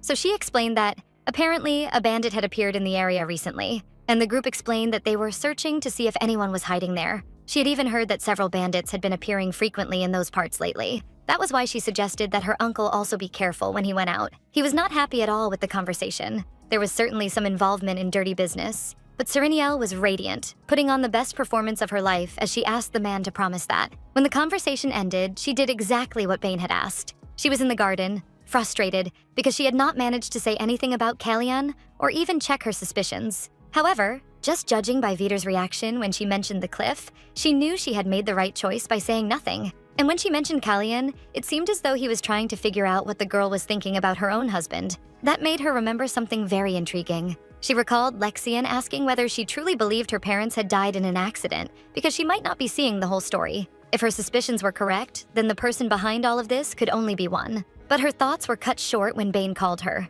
She seemed nervous, worried, insisting that he speak right away about what was going on. She needed to know exactly what had happened there. But the man began to ramble, saying that he was still not sure whether telling her was the right thing to do. However, he also said that he could not risk remaining silent in a situation like that. As someone who had served the Verdelais family for several generations, the honor of that house was his as well. That was why he revealed that Vader's actions had been strange lately. The girl pressed the issue, and so the man replied that he believed she was aware that, unlike the former count, Vader was opposed to the crown. Ever since he became the head of the family, worry had followed Bane day and night. The worry that his master might try to cause some kind of intrigue within high society. But now it was more than just his anxiety speaking. It seemed his fears were about to become reality. Getting straight to the point, the girl asked whether he truly knew nothing. Then the two of them arrived at a small building in the garden, and he asked the girl to see it with her own eyes. Inside, Serenial was full of questions, and the man explained that this was a passage used by the servants. But she remembered that she had been there when she was still a child, and asked whether that path had already existed back then. To which he replied that she might not remember, but that mansion had a basement, which was what they were facing now. The only person who knew of its existence was the former count, but he never needed to use it. Because of that, the room had remained empty for a long time. Serenial asked whether, by a timely moment, he meant that there had never been a situation in which something needed to be hidden, and Bane confirmed it. And he explained that some time ago, the number of visitors to the mansion had begun to increase. And they all had one thing in common. They were all nobles targeted as enemies of the crown. That made Serenial's mouth fall open. Could it be that among them were the Baron of Hillington and the Marquis of Rubem? Names that shone on the list she had received from Lexian. The list the butler was not even supposed to know existed, something he confirmed. And opening one of the doors, he revealed that one day a man who dealt with mercenaries had also come to the place, shocking Serenial completely. They entered the dark room, and Bane assured her that she would understand what he was trying to say as soon as she saw the situation. She would understand what was about to happen when she faced that wall covered in weapons. She could not even count how many things were there. Bane broke the silence, saying that he had spent days agonizing, wondering whether or not he should involve the girl, but deep down he knew he needed to speak to her. That was because he had something very important to say. Since Serenial was the last of the Verdelais bloodline, she felt betrayed once again. Something else caught her attention, and seeing the girl wandering around the room, the butler called out to her. The protagonist was looking for something, explaining that there was probably an object there, something that had been created to prevent nobles from betraying one another. The list of names. She pulled out a parchment filled with names she had read over and over again, and even a more detailed explanation of the mine's investments. Her uncle had gathered those nobles and ordered them to invest in her mine some time ago, and all of them thought exactly the same way as Vader. In those papers, there was a contract guaranteeing that the nobles would give all the profits from their investments directly to her uncle. Bane did not know that, and was shocked to hear it. But the girl continued, explaining that he had used the money to buy everything that was in that room, all of those weapons. So the reason so many people had invested in the mine was to secure funds to cause a rebellion. Bane commented that in that case, the girl herself would also be involved. After all, theoretically, she was the owner of the mine, and Lord Vader was part of her family. Serenial knew that very well. She should already be accustomed to the terror that was betrayal. The Verdelais house, including our protagonist, had followed the crown's orders for several generations, to the point that one could even say the relationship they had was friendly.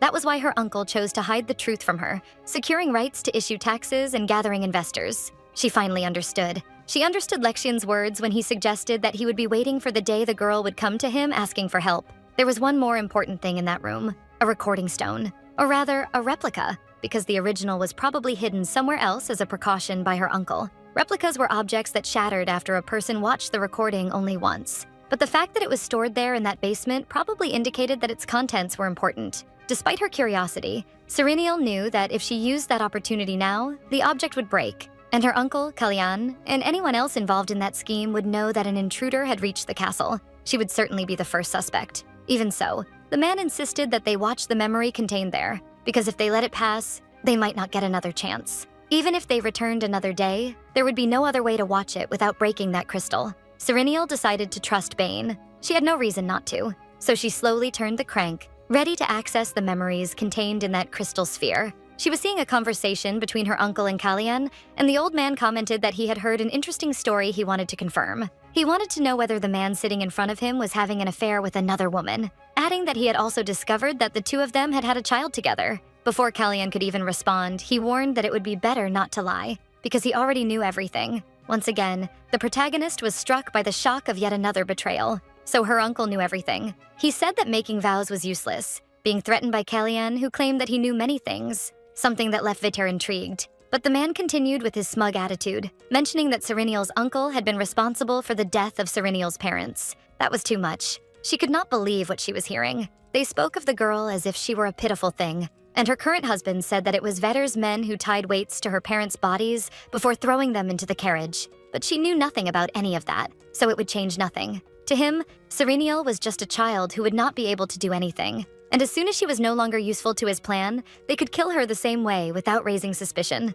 The girl was only pulled out of her shock when Bane called her, shouting to warn that someone was approaching the basement. At that moment, the sphere cracked into pieces as the recording's memory had already been fully played. The warning was enough to leave Serenial completely dazed. But worse still, Bane added that the footsteps sounded like Lord Vitar's. The girl became desperate and said that he would kill both of them if they discovered what they were doing there. The butler tried to think rationally, even though he clearly suffered over his decision. And then he turned his back on the girl and went to the door. Serenial screamed, but he continued with his movements. To her surprise, he began pushing the wooden wall that stored the weapons. The girl asked what he was doing until the butler revealed a secret passage, explaining that if she followed it, she would end up reaching several routes. But he advised her to follow a straight line for most of the way. That passage was completely unknown even to Lord Vitar himself, so he wanted Serenial to escape through it, telling her to hurry. However, the MC asked him to wait. She wanted to know what he was going to do and called for the man who had taken care of her for so many years to come with her, because otherwise Bane would be killed. But smiling, trying to hide the pain of his decision, the servant stated that he would not go with her.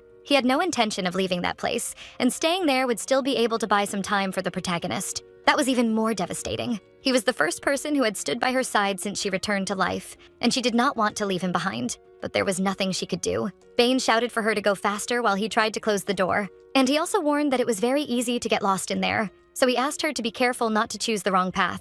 She had to keep in mind that she should just go straight. Serenial burst into tears as she shouted for Bane, who left her there with the wall closed. He finally managed to breathe out, for he had saved the girl. He remembered her as a fragile little noble girl, and how Serenial used to spend most of her days locked away in that mansion. Her presence caught the attention of the little protagonist who was resting in the garden, making her laugh immediately. Even though she was the daughter of nobles and isolated from society, she was sweet and wise, and strong enough to face all challenges until the end of her life. Serenial was still the little girl Bane loved as his own daughter, even now that she was an adult, his true mistress. That was why he wanted her to escape safely and return to her days of peace. No sooner said than done. Vitar entered the basement, questioning why his employee was inside there. He definitely should not have been meddling with anything there. On the other side of the wall was Serenial, moving through those dusty, abandoned corridors. She tried to guide herself through the darkness by touch, while her thoughts were entirely focused on the butler, who would certainly die inside that filthy basement, just like her father and her mother, and his fate would be no different.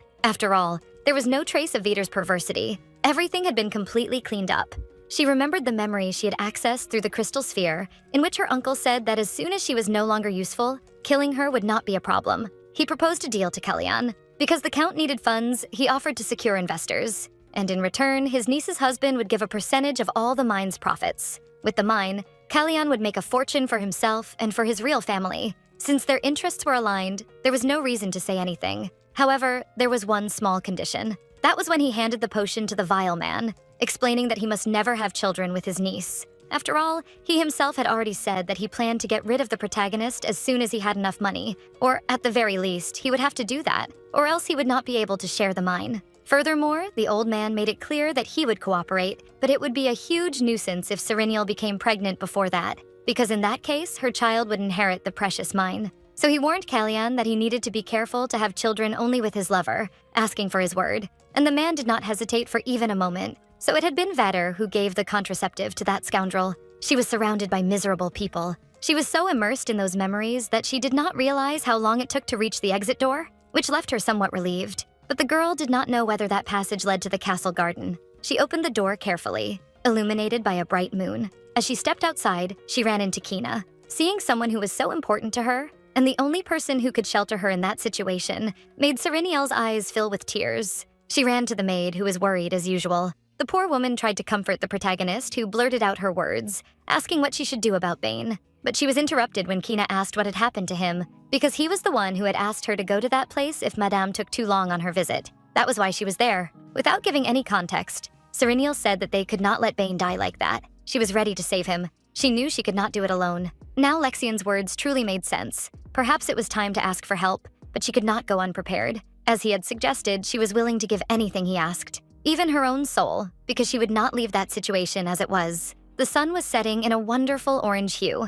At the Duke's mansion, he observed everything, reflecting that the seasons of the year were nothing more, nothing less than a change of scenery. Because it did not matter whether he was surrounded by flowers or by bodies covered in blood. In truth, it was all the same. Except that, on that day, things seemed different. Perhaps for the first time in his life, he felt spring-like. But he quickly corrected himself. It was not the first time. There had been another day when he felt that way. On the day of the debutante ball, as he watched Serenial in her carriage disappearing into the distance, as if the spring breeze were dancing, just like the love in his heart. It had been a long time since he had felt so anxious waiting for someone like that. In fact, he did not even know whether he had ever done so in his life. Perhaps not, especially after he killed his own father and half-brothers who had always oppressed him. His situation worsened even more after he took full control of the House of Rosenwester. No one had ever managed to make him wait like that, like a love-struck adolescent. Only one person could do that, and it was Serenial, stepping down from the carriage in front of his mansion. She had always been the only exception to all the rules the man had. When he opened the door, he commented on his surprise at seeing her, as he had not expected the girl to appear so soon, sooner than even he had anticipated. And then he asked what he always asked whenever the two met. "How have your days been, Serenial Verdelais?" Her eyes, green and deep, reflected his image. But the protagonist went straight to the point. She wanted to ask something. And beforehand, she apologized for the rude way she had decided to visit him, without any request or warning. But he did not care about that, so he simply asked what her question was. The girl began, "You said you would help me, didn't you? Is your offer still standing?" That sounded too good to be true in the man's eyes. The Duke took a sip of his tea before replying. Before setting it down, he said that he had heard the girl had gone to Count Verdelais's mansion the previous day. So, judging by her behavior, something must have happened while she was there. In addition, Lexian had heard rumors that the Count's butler had disappeared as soon as she left her uncle's property. That was why he wanted to know whether that was part of the reason for her visit. She was not exactly surprised, despite the shock, because Duke Lexian knew everything, as always. After all, he had formed very close relationships with merchants to obtain information, so he had probably done the same regarding her. Lexian Rosenwester was known as a god of war, an unbeatable killer, and even though he was the product of an affair outside of marriage, the man had killed all his half-brothers and taken control of the House of Rosenwester. But it was frightening to think that, aside from the things everyone already knew about him, Serenial had no idea who the man in front of her truly was. What kind of person was he? How did he know so much? Why did he want to help her? She felt completely in the dark. Above all, what she questioned most was whether she could even trust him. The problem was that Serenial was not in a position to negotiate an alliance right now, so she asked for his help. There was no other way to do anything without that man by her side. Being direct, the girl asked Lexian to marry her, and that truly caught him by surprise. He knew she would want help, but he did not expect her to go that far. Wanting to be sure of what he had heard, the man asked what she had said, to which she replied that, as he knew, her life was currently in danger, and in order to live, she had to find a way to leave the Viscount's house forever. Now he understood clearly what Serenial meant. She wanted his help to divorce Kalyan, not to marry him. And moving closer to the girl, he commented that she knew her uncle would not allow that to happen, because the two were firmly bound by a mutual interest, which had grown even stronger after Kalyan began mining. Since the mines were heavily taxed, and it was Vetter who had helped him secure a reduction in those taxes, which meant the man must be swimming in rivers of profit, the girl exploded, explaining that her new goal was not simply to survive. What she wanted was to reclaim the mine from Kalyan's hands, and she would not allow Vetter to stand in the way of that. This was new to Lexian, but the protagonist explained that she wanted to make the two men who had betrayed her pay for their terrible actions. Of course, she would handle that part carefully so as not to cause any greater trouble for poor Lexian. But for now, what she needed to do was ensure her own safety. And that would be possible if she became a duchess, right? However, secretly, the girl knew that was not exactly why she was asking for Duke Lexian's hand. The truth was that if he truly wanted to help, as he had said on the day they met at the edge of an abyss, if he was willing to trust her, then he would surely listen kindly to such a sudden request from her. Of course, anyone seeing the situation from the outside might consider it all a grand bargain. But this was the only way the girl had to test how far Duke Lexian would go just to help her. And in return, she would promise that the man would receive something very advantageous in exchange. That surprised him a little. So there really was something good in it for him? The girl was a natural strategist and argued that, just as Vetter and Kalyan had done, it would be very beneficial for them to form a relationship based on mutual interest, something that greatly interested Lexian. Finally, she revealed something no one else knew. Magical minerals would soon begin to be extracted from the mine. He must already know the high value of those minerals, and she made it clear that she would share all the profits with him. That way, he would lose nothing. However, coldly, the man asked whether she truly thought he would agree to such an absurd plan. Because of money? Was that all the girl had to offer? His response left Sereniel more than confused. What did he mean? He did not want money? It was a lot of money. But the man explained that his interest was not in the mine at all. Trying to distance herself a little from him, the girl ended up tripping over her own feet, only to be saved by the strong arms of that man who was so unexpectedly gentle. He took advantage of the closeness of their faces to comment that he thought the girl was, at the very least, sincere with her own husband. Then he asked what the true reason was for the MC to go so far just to obtain a divorce. But he was right, she was sincere. The problem was that our girl no longer loved Kalyan Helkar. Trying to steady herself, the girl made it clear that people's hearts could change, and that was all that had happened. In fact, she was not asking for the two of them to remain married forever. Just 1 year would be enough for her to finish her preparations. After that, she would agree to divorce him without any issues and would cooperate 100%.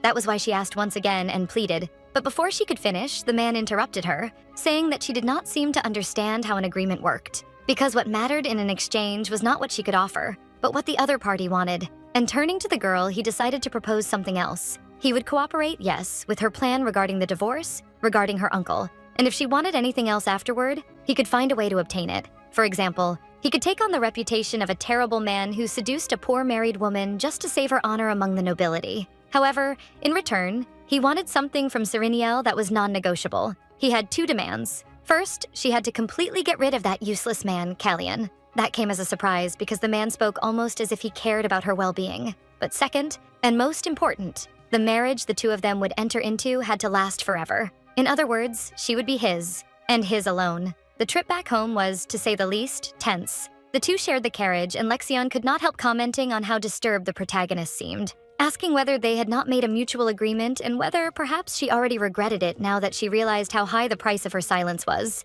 But that was not it. Taking advantage of the opening, the Duke reminded her that she had asked several times why he wanted to help. Now the answer was simple. It was because she was someone who meant a great deal to him. Those words made no sense at all in Sereniel's mind. She had only seen that man once in her life, or at least she thought so. But she decided to take the risk, asking whether, by any chance, the Duke of Rosenwester had genuine feelings for her. That is, was he saying those things about her in a more romantic sense? Before he could answer, the girl made it clear that she had no intention whatsoever of trusting anyone ever again in her life, especially if that person had feelings for her. She had learned in the worst possible way what came from giving blind and foolish trust to anyone. She would not let that happen again. However, to her surprise, Lexion replied that he did not remember asking her to trust him. After all, it was not as if trust were something you could obtain just by asking. But he was serious, and although he did not say this to Sereniel, he knew he could make her much happier than that idiot of a husband she had, and that was why he wanted her to accept him. If words alone could change the world, he would have been in a far more favorable place long ago. However, all he said was that, for now, he would grant all of the girl's requests. Not that it was particularly difficult for him. He even suggested that they keep their marriage under one condition. If, after 1 year, she did not trust him even a little bit, she could do whatever she wanted. That surprised Sereniel. He was giving her more than a condition. He was giving her the freedom of a marriage that was supposed to last forever. To ensure her safety, the man asked her to get out of the carriage a little before reaching his own mansion. But he asked her to promise one thing. From that moment on, he could be a point of support for her, so no one would hurt the protagonist. He had even already placed his men to keep an eye on anyone who might harm her, so she should not worry so much about her safety. He only wished for the girl to live in peace without any fear. But in any case, she would probably be moving into the Rosenwester mansion soon enough, and he would take care of everything, even the arrangements for the wedding day. When Sereniel tried to argue that he did not need to do that, Lexion insisted, assuring her that it would be far more extravagant than the first one, for he would never allow the shadow of some ex-husband to haunt his wife.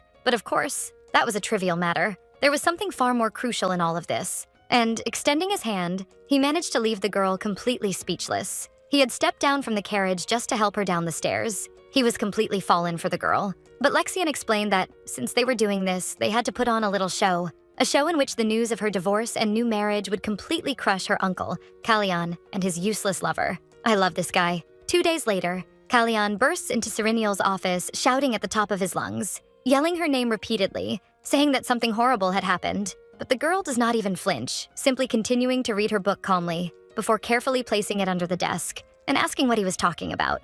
Desperate, her husband replies that the night before, a terrible accident had occurred at the mine. When the MC asked if anyone had been hurt, he replied that there had been a major explosion that caused a serious accident. The mention of an explosion made the protagonist suspicious. The man comments that it was very strange because before they began operations, they had experts inspect everything to make sure it was all safe. So he had no idea how something like that could have happened, especially so suddenly. In addition, he reveals that someone from the Imperial Palace appeared shortly afterward, and that person ordered all operations inside the mine to be halted and the site to be evacuated as quickly as possible. This makes our girl thoughtful, while her husband completely loses it, questioning how this could have happened and why everything was going wrong so suddenly. Now the girl was finally understanding what was happening before her eyes, what all of this truly meant, and who was controlling the entire situation. She looks at Kalian without the slightest pity on her face and with no concern whatsoever. 2 days earlier, when Lexian said they should put on a show about their relationship, the man explained that despite how he was perceived by society, he was someone with very firm values in the art of performance,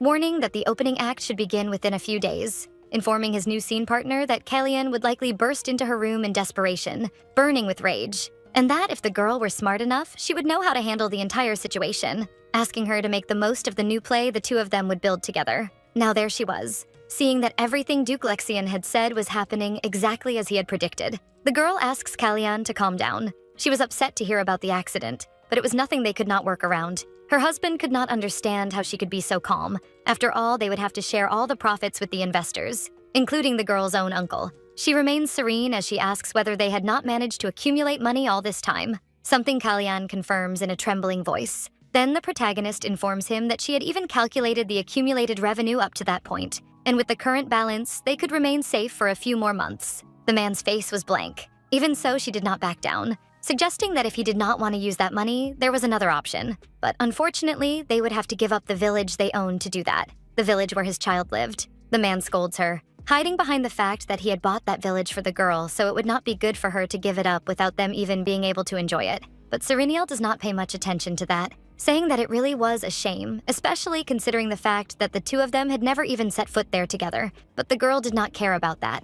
All that interested her was being able to provide some support and sustain her husband, who approaches, saying that he wanted to make a request. He argues that, since she was the original owner of the mine, he would like her to contact the Imperial Palace and confirm that safety inspections would be conducted before they began extracting more minerals, or they would have to redo everything, which would only prolong the investigation process. This was manipulation like no other, and Serenial knew it well. Our girl was no longer a fool, remembering how her husband and Lorraine had mocked her, saying that she could not even understand how her own business worked. And even so, she had trusted her husband enough to have the reports delivered directly to her. Putting on her best pose of a woman in love, she says that she understands Kellyanne's point and assures him that she would contact the Empire promptly. However, despite acknowledging that she knew nothing about that business, she makes it clear that there was one thing she knew very well, and that was that, in any situation, the safety of her workers had to come first. For that reason, she asked her husband to personally ensure the inspections at the mine, since she had asked the Imperial Palace to conduct a very thorough inspection this time,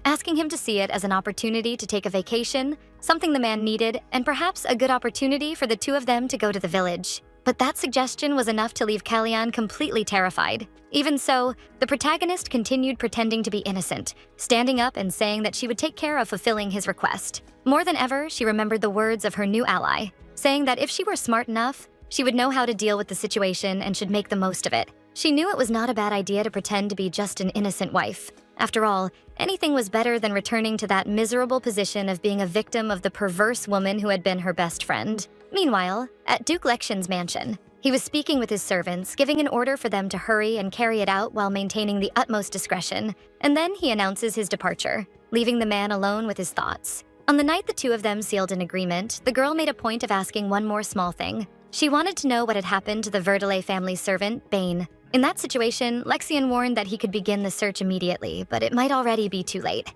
Still, that did not matter. Serenial at least wanted to know whether the body could be found. And if that were the case, she would very much like her future husband to give him a proper burial. That would not be a problem, as long as she explained something to him. He asks why Vetter had placed a target on the butler's back, to which the girl replies that she had gone to the basement with Bane and had found a recording stone. This surprises Lexian, who becomes increasingly interested in the story. The girl explains that it contained all the conversations between Kalian and Vetter, including everything the Duke had said. So that was what she wanted. He had finally understood the motivations behind Serenial asking for his help. Finally, He asks what happened to the recording stone, and the girl explains that after watching it, she herself broke it because it was only a replica. Then the girl took the cracked object back to her house. This leaves Lexian somewhat intrigued, and he asks why the MC decided to do that, to which our girl replies that Bane was still locked in that basement, so if she left the broken recording stone there, they could not deny any involvement. However, if it looked like someone had stolen it, she might be able to buy some time for the man. Her attitude surprises the Duke of Rosenwester, but he acknowledges that the protagonist was right. After all, her uncle suspected anyone at the blink of an eye, so he likely would not kill his servant until he was absolutely certain. Therefore, if the recording stone had been discovered, he could have been killed right there. In short, now that he knew this, things would become a bit more complicated. His thoughts revolved solely around Serenial. The man received Paul at his mansion, commenting that he had arrived at the perfect moment and that he had summoned him because he needed to share something with him, and he needed the merchant to fix the situation. For that reason, he wanted a new carriage, a large and very comfortable carriage. This leaves the man intrigued. Why would he want such a large carriage all of a sudden? But enigmatically, the man explains that he could no longer stand remaining in the situation he was in with his current carriage. He remembered Sereniel during that trip when their knees had touched the entire time. She had looked almost like a frightened kitten. Meanwhile, in the village, Lorraine was screaming, wanting to know what the hell her lover had said. She could not believe it, and Kellyanne tried to apologize. But the woman screamed even louder, asking what exactly he had done.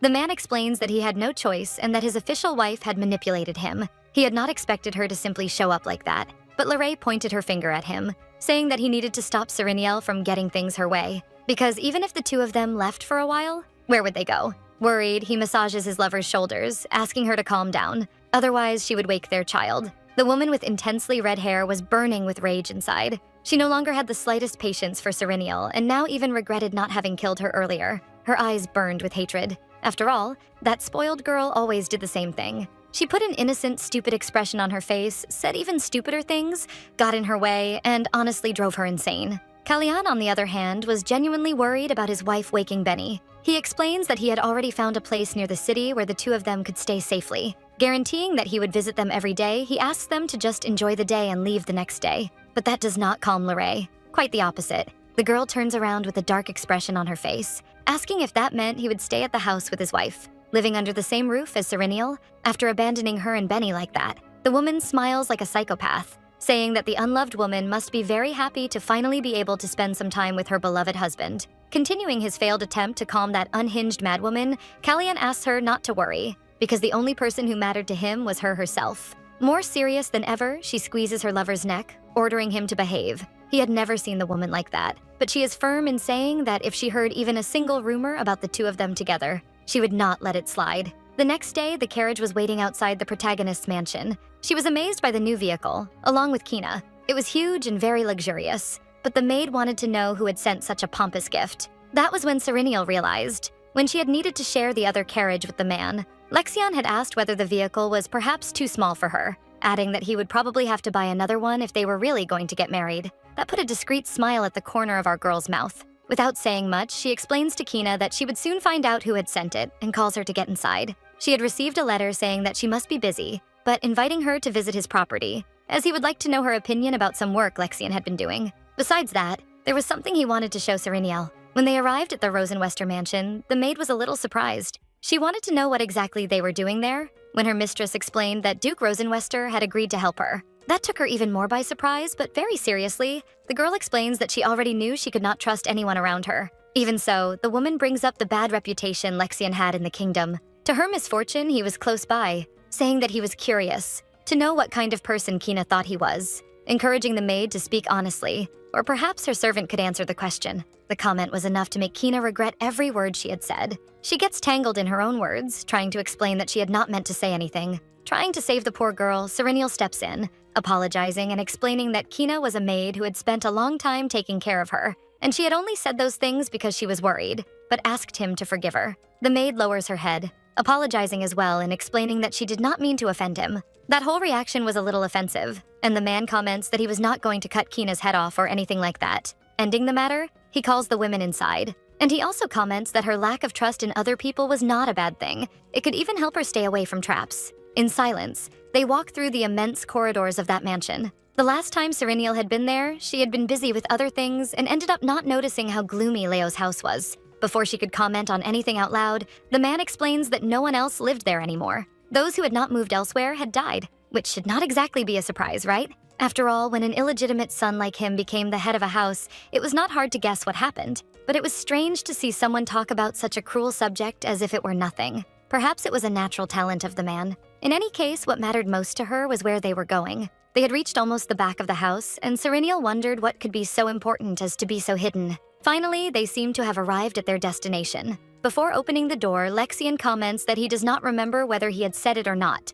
but informs her that he had planted his men in various places, including the Verdale property, and that he had managed to help Bane escape. Serenial's eyes fill with tears when she sees that he is alive. Being honest, Lexian states that when they managed to rescue him, he was almost on his way out, but he was still breathing. Indeed, the butler's condition was terrible. He was bandaged everywhere and lying in bed. The girl cries in his arms, apologizing for having left him behind and for failing to save him, while Kina remained stunned. But Bane did not know what she was talking about, because Lexian had informed him that it was she who had asked for them to find him. That is, if it were not for the protagonist's kindness, he would be dead now. For that reason, he asked her not to cry. He even took the opportunity to make it clear that he was also very grateful to the Duke, who asks him not to thank him, because this was something that would benefit him as well, explaining that he also needed a butler and had heard very good things about Bane, about how he had served his wife for a long time. He should be able to help her adapt when she moved houses. This news catches both servants completely unprepared, and Kina bombards the girl with questions.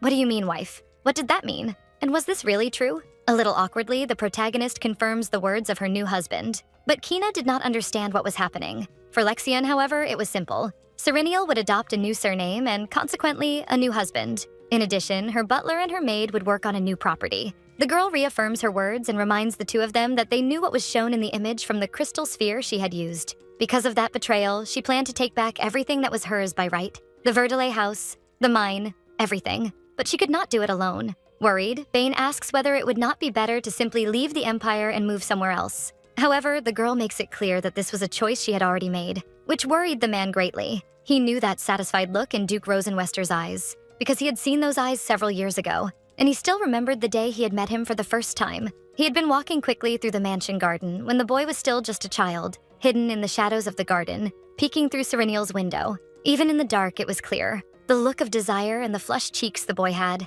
His eyes showed how hopelessly in love he was. The only thing the butler did not know was whether this would be good for the two of them. He did not know if it was honest to say that this would be for the best. After that conversation, which was at the very least awkward, it was time for Serenial to return. But before that, the man calls Kina's attention, who immediately goes on alert. He asks her to do her job properly in the other mansion before his fiancé moved there. She did not know exactly what he meant, so Lexian makes it clear that he was asking her to stay alert in the same way she had been earlier when she suspected him, something Kina would do without thinking twice. The man knew that his future wife would be safe if her servant remained vigilant, especially at such a delicate moment. Serenial steps into their conversation, asking him not to worry, as she would never be able to find a maid as careful as Kina. Before leaving, she calls out to Duke Rosenwester, thanking him for having saved Bane and for caring about her and her well-being. That was the first time anyone had thanked him for anything, and Lexian could not let that pass. But the girl simply reaffirms that she truly was flattered, her eyes shining with gratitude. The two acted like a truly loving couple.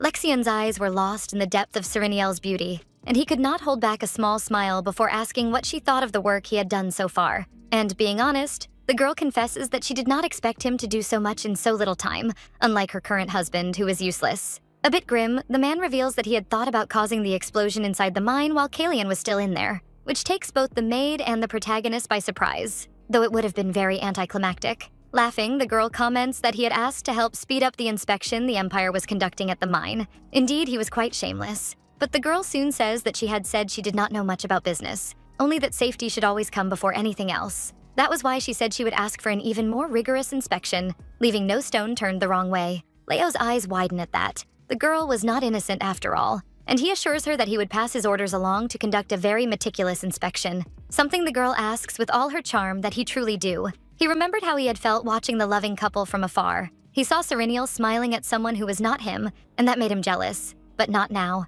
Now those green, shining eyes were focused only on him. That beautiful smile and Serenial's gentle manner were directed at Leo. He thought about approaching the girl but ended up freezing, and changed the subject, saying that Kalian had bought a new house near the property of the two of them, which indicated that he was probably thinking of moving Lorray and his son there. Thinking about that, he suggested that Serenial have Kina make any purchases she needed outside the two of them while they were there, because he imagined that the protagonist did not want to run into the happy family. The next morning, despite everything the Duke had said, the girl did not feel the need to avoid the two traitors. After all, she had already seen them once and was now completely desensitized. Kina asks where they were going this time, to which Serenial replies that she had some business to take care of at the market, but warns that she would not be going to the Duke's property, so she did not need to worry about that. They comment on the wonderful weather that day as they wandered around the city center, until the maid decided to start a conversation about Duke Rosenwester, commenting that she did not think he was a bad person after all, something that surprised her mistress a little. The woman explains that when she heard the rumors about him, she thought she would lose her mind right then and there.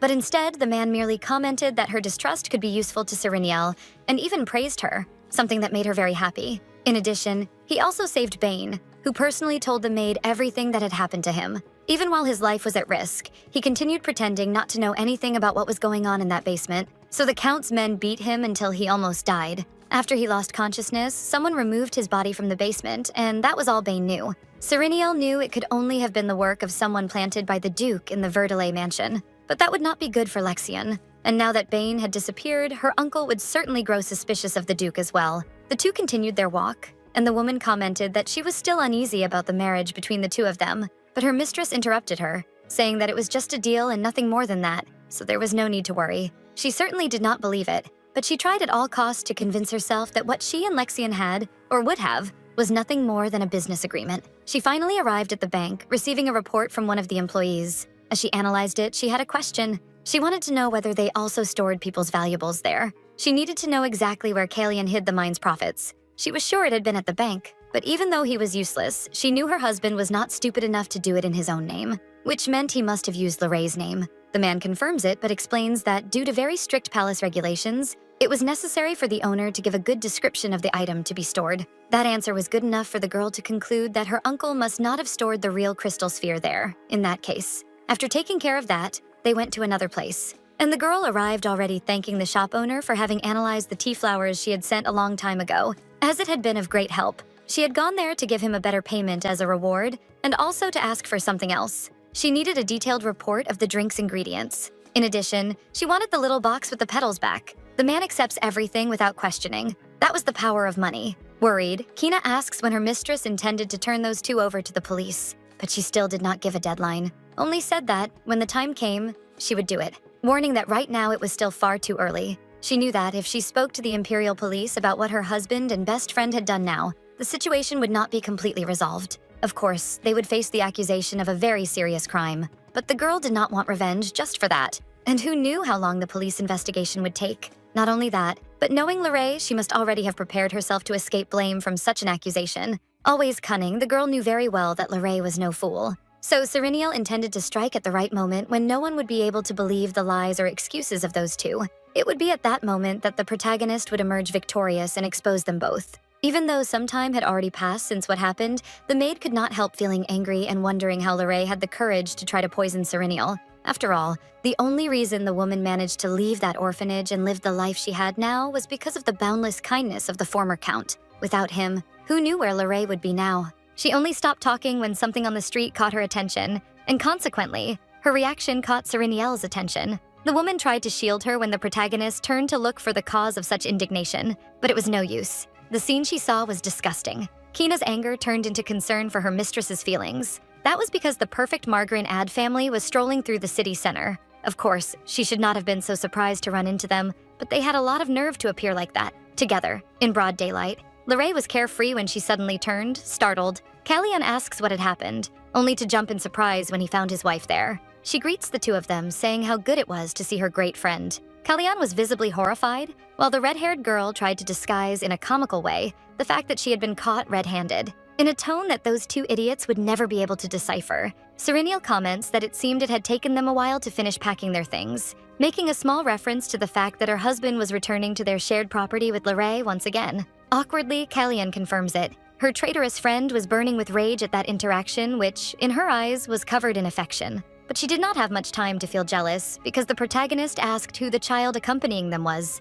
a question that hit her squarely. To make matters worse, the girl also asked whether her husband knew the child, while the little boy tried to hide himself in the hem of his mother's skirt. With the nerve of a shameless man, Kalian said he had no idea who the boy was. He truly did not. And that answer, even though it had a reason behind such a lie, stressed Lorraine out. The woman was trembling and the little boy looked lost, until he finally spoke up, drawing Serenial's attention. Because he had just called Kalian daddy, that was enough to unsettle the man, and the protagonist kept her face impassive. There was no way to read what she was feeling at all. Trying to save himself from that awkward situation, the man commented that he had heard the boy did not have a father and therefore called any adult man that. That made Lorraine instinctively smile. Even so, Kalian did not stop, saying that a rumor had reached his ears about her taking care of the boy because he had nowhere else to go. Serenial pretended to believe that story, offering a small sideways smile, before commenting on how kind her friend was. After all, that boy was an orphan, and she took the opportunity to poke directly at her wound, adding that her friend knew very well the kind of pain a child like him faced, which was why she could not simply ignore it.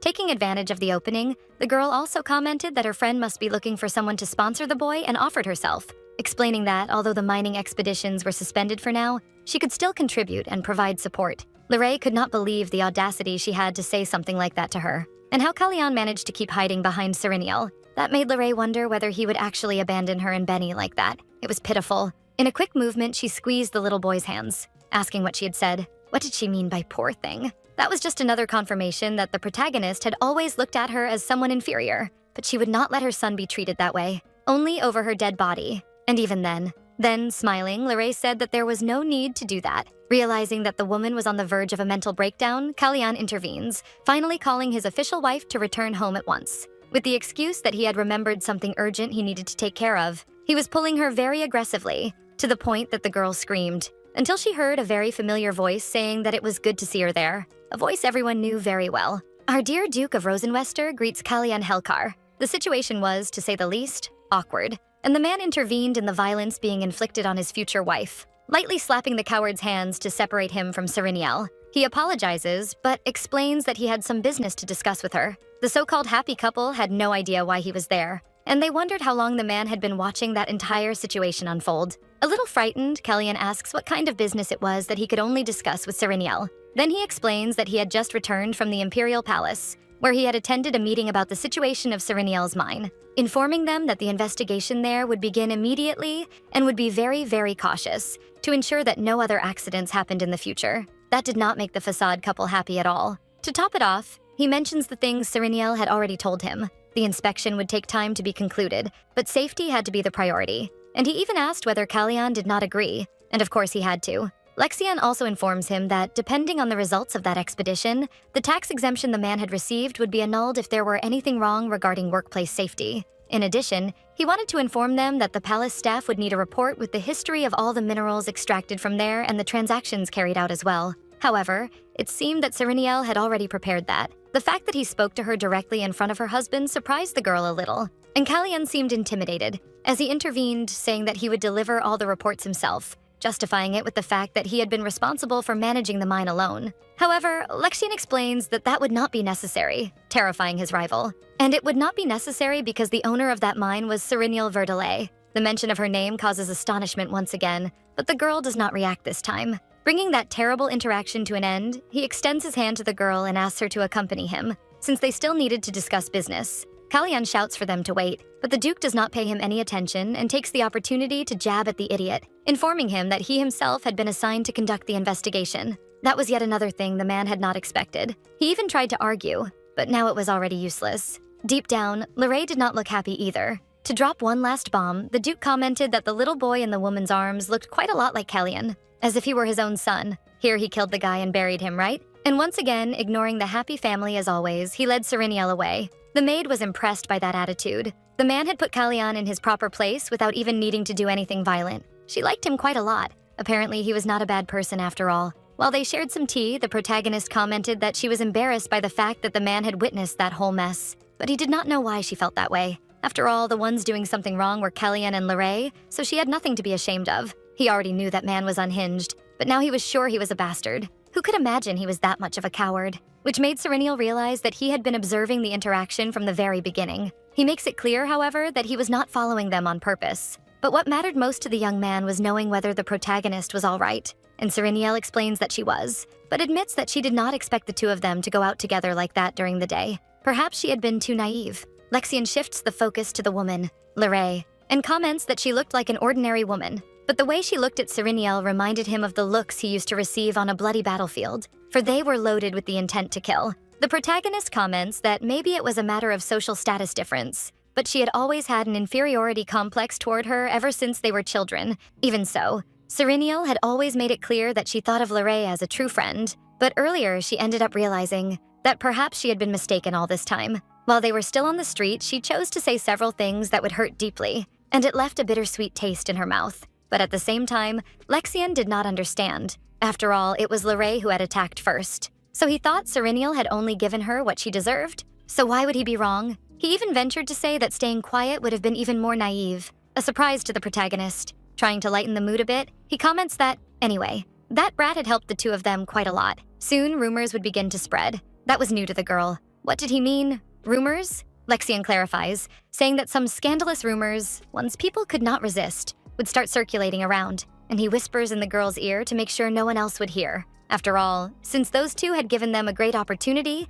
it was better to take advantage of it. Serenial feels awkward at that move from the Duke, but as always, he changes the subject, asking what the girl was going to do next week. To which she replies that since the operations at the mine were paused, she would probably stay on her own property, splitting her time with Kellyanne. But that was not what he meant. He wanted to know what she was going to do for her birthday. Being honest, before all this mess, Kellyanne, Lorraine, and she were going to have dinner together as usual and share a simple little cake. But now it was different. The girl was not even a little inclined to be poisoned on her own birthday. Lexian looks at her in silence, before suggesting that she invite all the nobles she knew, including that despicable woman. For Serenial would have a huge party on her birthday, something that leaves her confused. Apparently, it was already a habit of the Duke to come up with such enigmatic ideas. But he stands firm, telling her to send invitations to anyone she had ever met as well. The problem was that the girl did not know any nobles personally, but that did not matter, for the Duke assures her that they would do anything to show up on such an important day. Everyone in the Empire would do so, without a doubt. After assuring her that everyone in the Empire would do the possible and the impossible to attend her party, the man said that she could even expect it. Serenial could not understand why he was saying that, but what interested her more, Wasu, was how he knew.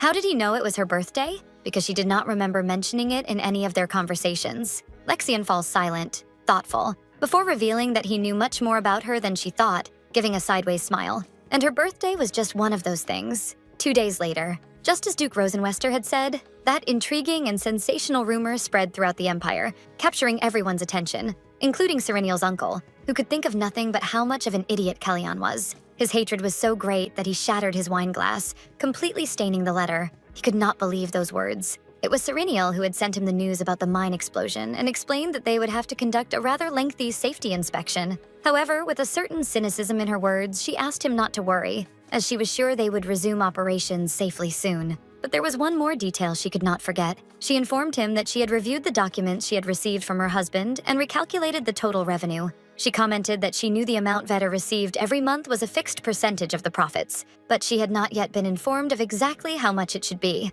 Therefore, she asked him to wait a little longer to receive the payment for that month and to inform her how much money she should send. She included at the end a full revenue history with dates for reference. The Count clenched the paper in rage. He could not believe that bastard Kellyanne had left him exposed like that. Those numbers his niece had sent were completely different from the ones he had previously handed over to him. He remembered the last time he had gone there, delivering the share of the profits in cash. After all, it was Serenial's uncle who had secured all the investors for the mine and obtained the tax incentives. In return, he was supposed to receive 40% of all the profit the mine generated, but based on the numbers his niece had sent, he was receiving much, much less. Not that he did not expect that idiot to pull something like that on him, but he was still outraged. On top of that, he wanted to understand how that explosion had happened out of nowhere. To make matters worse, the person responsible for that damned inspection was none other than Lexian Rosenwester. The Emperor must surely have noticed some irregularity there. And even with all that shit happening, that idiot Kellyanne was wandering around and getting himself involved in scandals at such a critical moment.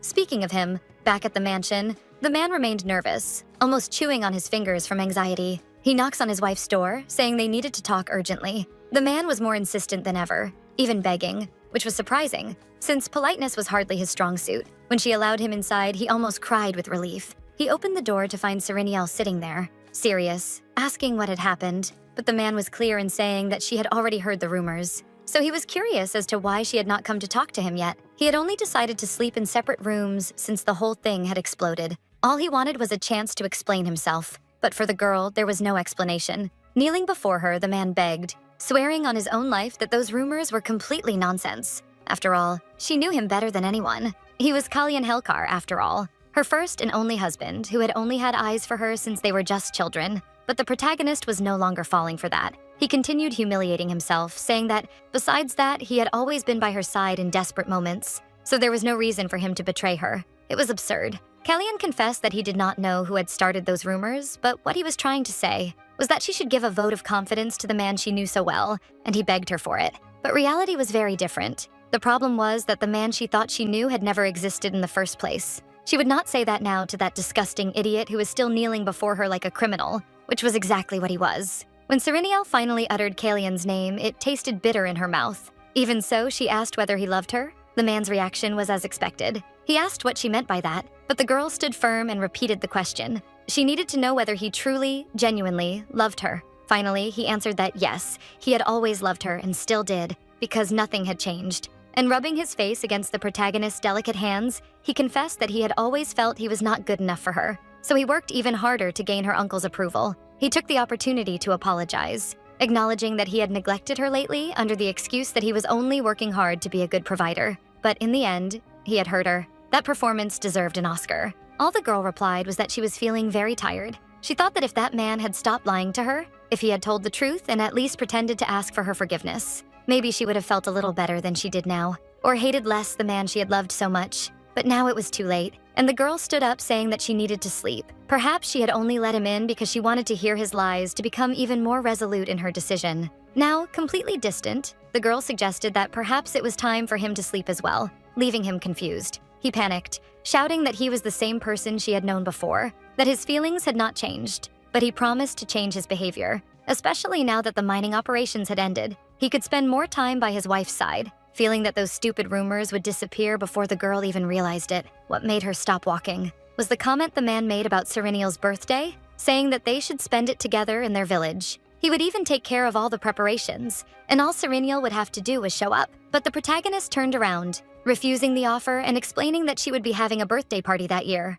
That caught him by surprise. It was not really his wife's way of acting, but the woman knew how to take advantage of the situation, explaining that he said he would prove his love to her, so it would be best to invite all the nobles to the party and clear up the rumors personally. Besides, they would have to invite Lorraine, of course. Trying to save himself from what he knew would cause a huge problem in the future, Kalyan tried to argue that Lorraine was just a commoner, and it would not be appropriate to invite her to a noble party. However, his wife argued that he knew her well enough to know that she would not be intimidated by something like that. And smiling, she assured him that everything would be fine. On the other side of the city, her uncle, alone, was still reflecting on what he should do. Now he would have to worry about whether those terrible rumors about Kalyan would lead to a divorce. Not that their romantic situation mattered much, but if that happened, the girl would certainly take what was hers by right, the mines, and then his plans would be ruined. He managed to break another glass from sheer rage. Now, more than ever, the man regretted not having killed the protagonist along with her parents. She had lived longer than she deserved anyway,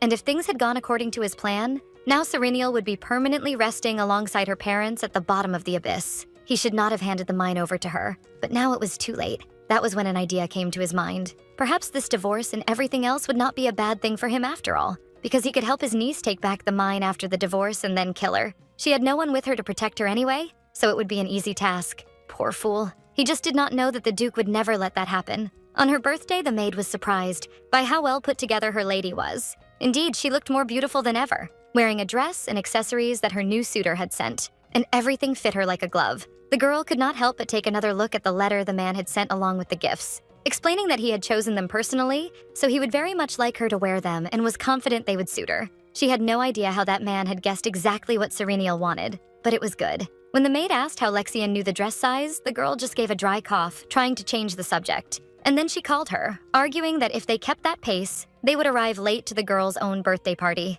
Sereniel's birthday party defied everyone's expectations. First, because it took place at Count Verdelet's mansion, who had agreed to his niece's request when she asked if she could use the hall. He said her birthday deserved a grand celebration and nothing less. And just as he had promised, Lexian took care of all the preparations so that everything would be magnificent, or rather, perfect. The girl watched her guests from upstairs. She did not know any of those people and would now have to socialize with all of them, until finally someone called her. Her uncle, commenting that everything seemed to be in its proper place. The girl smiled politely, explaining that she was about to go downstairs. taking the opportunity to thank him for allowing the mansion to be used for her party. But the man made it clear that she did not need to do that, since she had been born and raised there, so it was her home. It was his as well. Even so, the girl expressed her happiness at having her request granted by her uncle and took the opportunity to comment that she had not seen Bane there, asking whether he had gone out or something like that, and her uncle gave a forced smile. Before explaining that he had returned to his hometown because he had grown very tired of the job,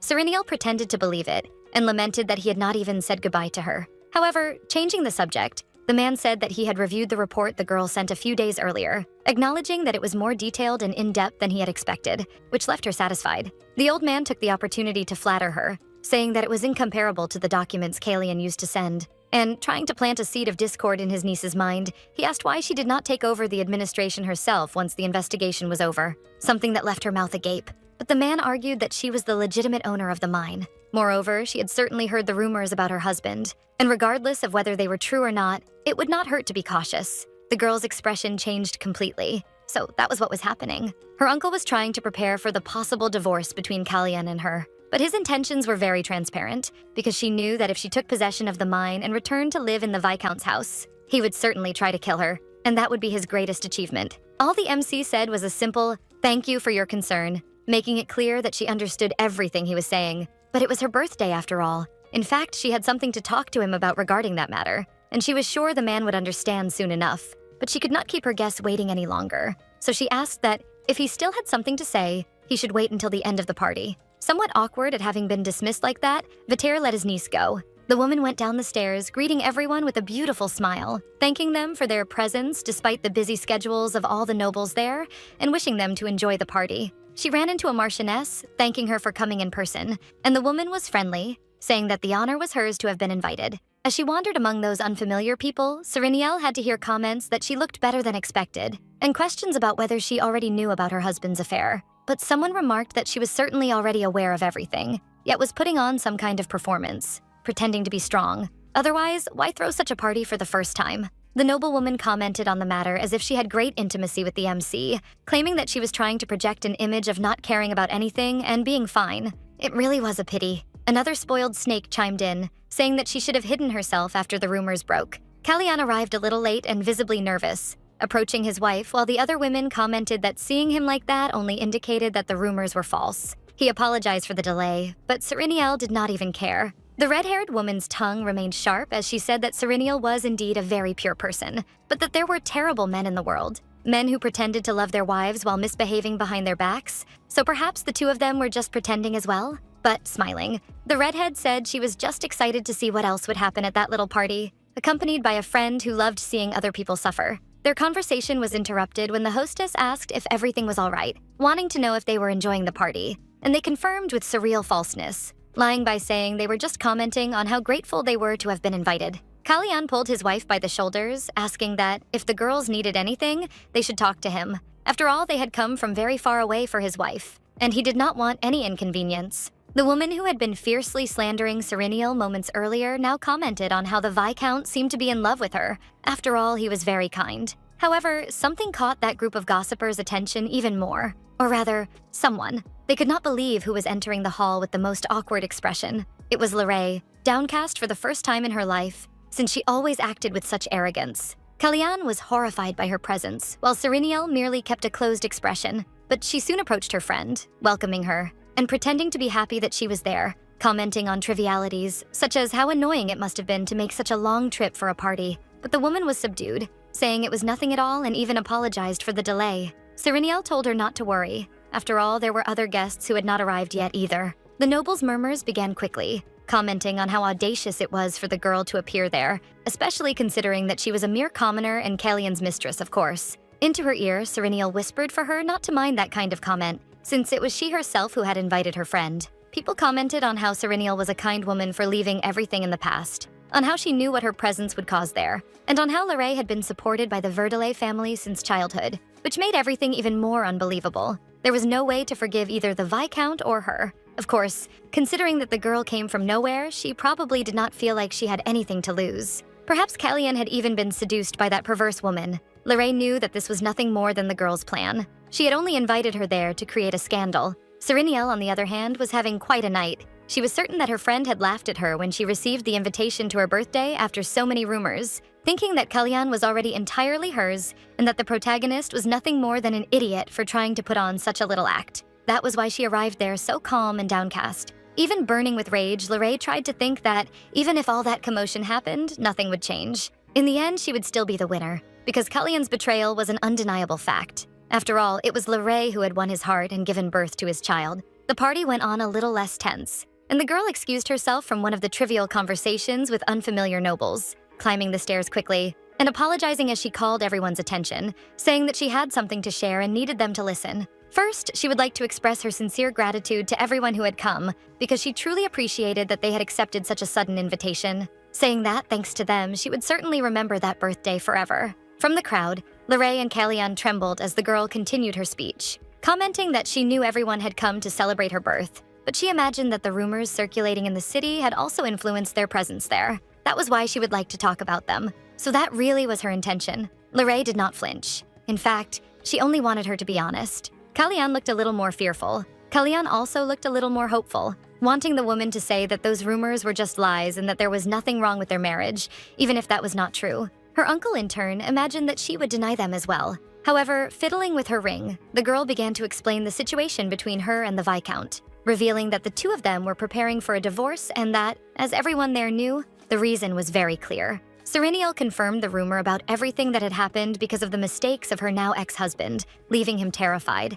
and Lorraine even more horrified. But the woman did not care. She simply dropped the ring, announcing that from that day on, the ties between the Helkar family and the Verdelais family were broken. The ring rolled down the stairs like the end of an era, and the murmuring among the nobles did not take long to begin. How so? So that meant Serenial wanted a divorce? It was all too shocking to be true. But the girl stated that she had chosen to hold the party in that place to properly announce this process of separation, and that, moreover, the Viscount had generously shown respect and consideration for the relationship they had in the past. But finally, there was someone who needed to be mentioned, her dear friend Lorraine, who was there now. Rage overtook the woman in a second, because all of that was an endless lie. But that did not stop Serenial, who simply continued her speech, saying that the girl probably thought she was acting like an idiot, yet she would like to accept the sincere apologies of the two of them one last time, until Kalyan tried to reach her to say that all of that was a misunderstanding, and to deny to the nobles present in that hall that anything the girl had said was true, arguing that it was nothing more than unfounded gossip and threatening anyone who continued to spread it.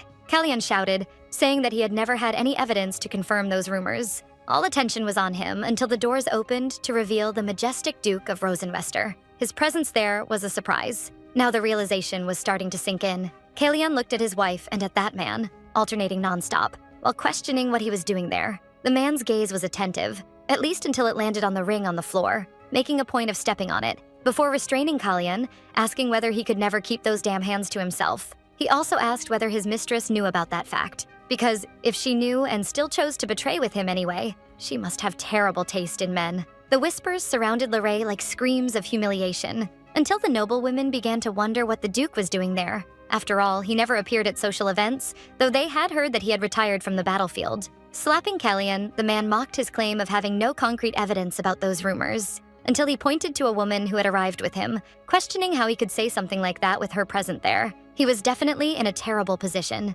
because that was the maid who took care of Lorraine and her son, who lived in the village. With all of that revealed, the Duke provoked him, telling him to repeat to the nobles that it was nothing more than cheap gossip. There was nowhere left to run, so all Kalyan managed to do was ask why he was doing this, but our man kept the same cold look on his face, before telling Kalyan to repeat what he had said, provoking him by asking whether he could not do it. After all, it seemed that everyone there was waiting to hear what he had to say. Serenial, meanwhile, exchanged glances with her former friend, who was trembling with rage. Her uncle, who was still there, merely watched the scene from a distance he considered safe. Finally, the girl stepped in, asking to continue the speech, and she explained that the only reason she pretended not to know about the affair between her husband and her best friend was because of the strong friendship she had with Lorraine and the affection she felt for both of them. But the two of them deceived her until the very last moment, even going against her own life. But she had enough evidence to prove all of that.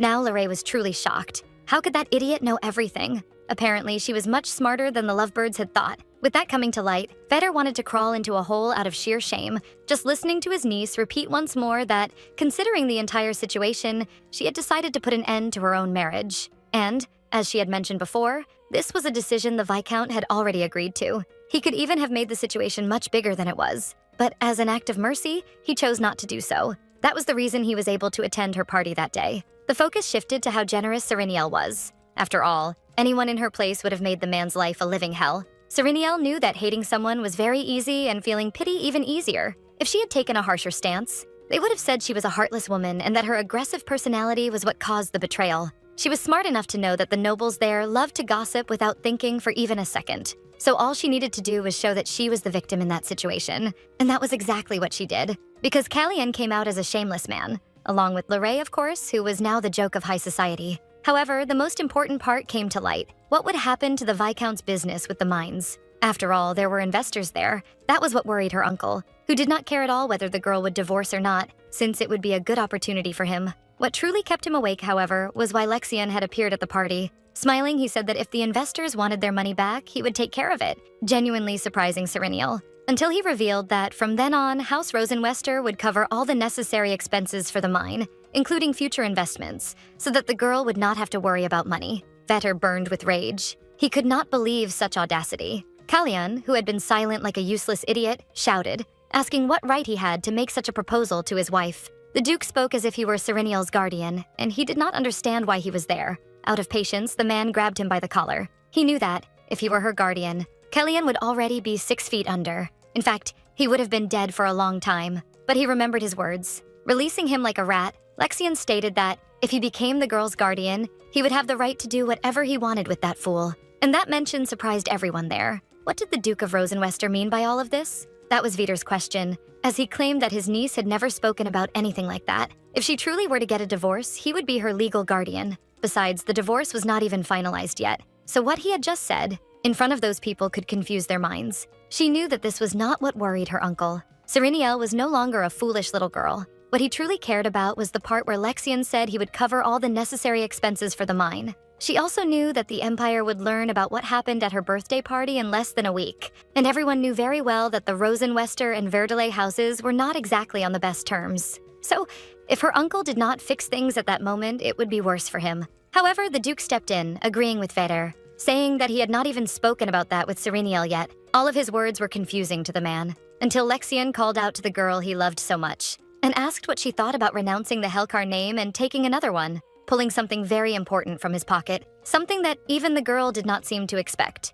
judging by how flushed she became. And extending a small box with a delicate ring inside, he states that if she accepted his proposal, he swore by everything that was most precious to him that he would never again let anyone even lay a hand on her, because he would protect her forever. He was proposing to her in front of everyone there, kneeling like a true prince and needing only one word to answer his question. Will you marry me, Sereniel?